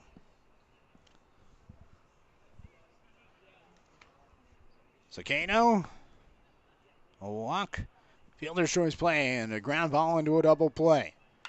First pitch swing and popped up towards left field. Osborne jogs in a few steps after backpedaling and makes the catch for out number 2. 2 outs. And a 1-run game in the top of the order coming up. Now pinch hitting for the Pickles, number 18, Sam Christensen. And it's actually going to be a pinch hitter. So Alex Overbay will not come to the plate after 2 strikeouts in his 2 at-bats. It's going to be Sam Christensen coming to the plate for the Pickles. So Alberghini with 2 outs, nobody on in a 5-4 game. Just an out away from closing this one out and giving the Drifters a victory. Steps off the mound. Now gets back on.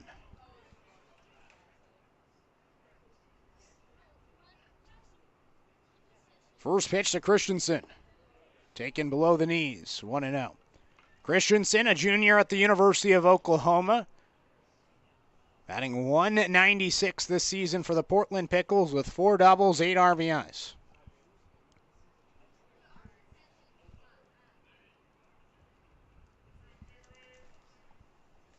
One ball and no strikes. Alberghini's pitch. Jammed up and fouled back.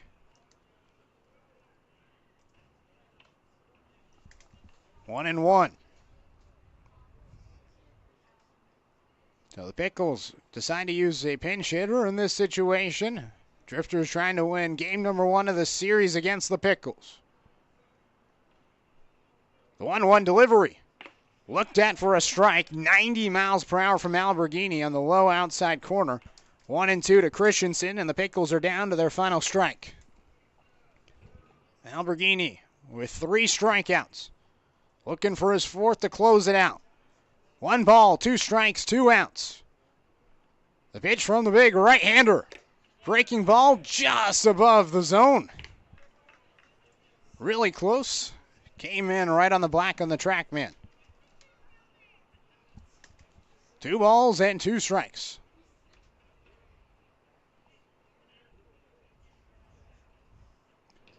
The pitch. Chopper to the second baseman, Sinet. A tough play, and he eats it up. Goes off of his mitt as he can't pick it. And the third error of the game defensively for Springfield will extend this game and put the tying run on base for Carter Frederick, who has 3 hits thus far for the Pickles. On a play which could have ended it, Stinnett, the newly put in second baseman, bobbles it, and now the Pickles have life. 2 outs, tying run at first base. First pitch, down and away, 1-0 to Frederick. So Frederick at the plate with his teammate Christensen at first, both of them from the University of Oklahoma. The Sooners batting back-to-back. The 1-0, high, 2-0. Alberghini trying to just get back into this at-bat and get the final out. Drifters trying to avoid this one getting out of hand. 2 balls and no strikes. The pitch looked at for a strike, 2-1. So Frederick, 3 for 4 in his first game yesterday with the Pickles. 3 for 4 now. The toughest bat so far today for Portland. Throw back to first as they keep an eye on Christensen. Christensen, 14 stolen bases this season for the Pickles. He had 32 stolen bases 2 years ago at South Mountain Community College in Arizona. Quick runner at first. Throw back as they keep an eye on him.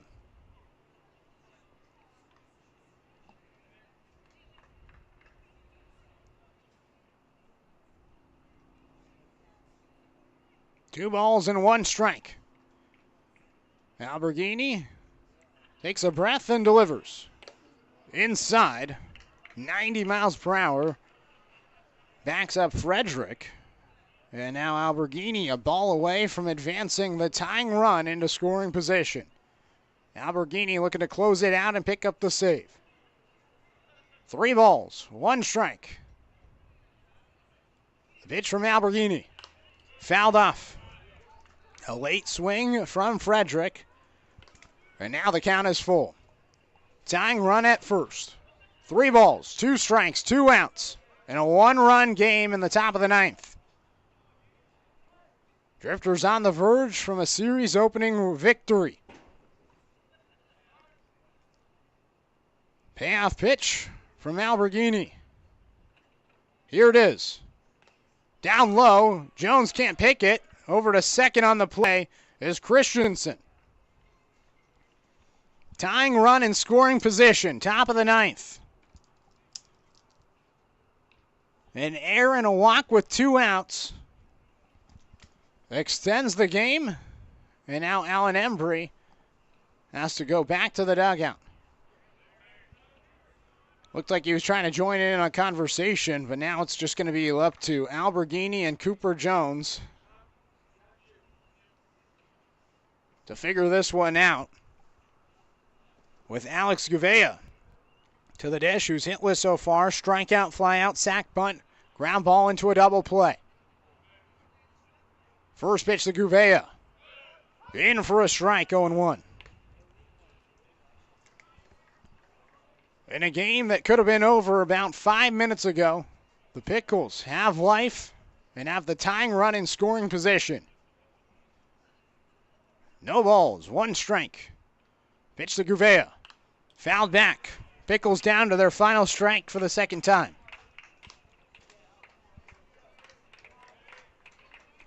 Drifters fans making some noise. Attendance today, 256 on this hot Tuesday afternoon. No balls and 2 strikes.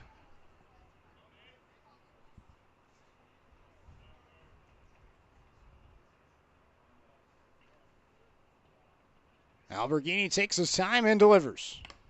Just off the plate. 1-2.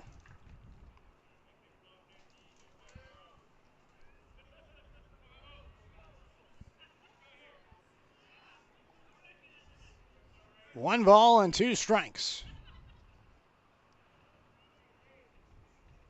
The pitch. Chase down and away. They say he went around. Jones collects off the backstop, throws to first, gets the out. A drop third strike does it as Alberghini picks up his 4th strikeout and gets the save to close it out for a 5-4 victory for Springfield. It wasn't easy. It came down to the very end. And with the tying run in scoring position, Alberghini picks up his 4th strikeout, 2 strikeouts in the final 2 frames, and he picks up his 3rd save of the season to give the Drifters a 5-4 victory against the Portland Pickles. Man, was it a good one, and I bet the rest of the week is going to be awesome. 1 run was the difference. 5 runs on 11 hits, 3 errors for Springfield, 4 runs on 9 hits, 3 errors for Portland, as the Drifters advance to now 13-16 on the season and win game number 1, snapping the Pickles' 6-game win streak and sending them home with their 9th loss of the season. Springfield will look for the series victory tomorrow. Hoping to get it done, 6:35 first pitch. It has not been pushed back as far as I know, but we'll keep you guys updated on social media. But the losing pitcher today is going to be Luke Guest, and Nolan Ficklin, he should pick up the loss today after throwing 3 innings, allowing 1 run. Luke Guest did throw, just faced 3 batters, allowed 3 runs on 2 hits and a hit by pitch. Winning pitcher should be Ethan Paulson today, and Paulson will pick up the victory in this one. 5-4, Springfield with the victory against the Portland Pickles.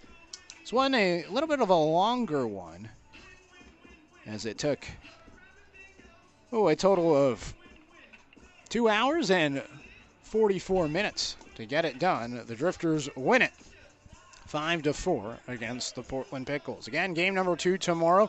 Drifters looking for the series victory, and if they win tomorrow, they'll have won 5 of their last 6 series. Looking to keep up the momentum, and with the second half of the season in play, they're now 1-1 to start the second half of the year. How the playoffs work. First half winner, they get a bid. Second half winner, they get a bid. And then it's the next 2 best overall teams. So a lot of baseball left to play. The Drifters still have a shot at their first postseason appearance in program history. Drifters win it 5-4 here tonight on this Tuesday afternoon. Again, back again tomorrow, 6:35, pregame around 6:15 on the Drifters live stream. Drifters win it. Cooper Jones, the player of the game, a 3-for-4 day with an RBI double and a run scored. I'm Nat Jarecki saying so long from Springfield. We'll see you guys back tomorrow. And you Pickle fans, stay safe out there. Drifters win it 5-4. We'll see you back here tomorrow, as you guys love to fill our chat, and we always love to read all the comments during our games. So we'll see you guys back again tomorrow. Have a safe rest of your night. Go Drifters.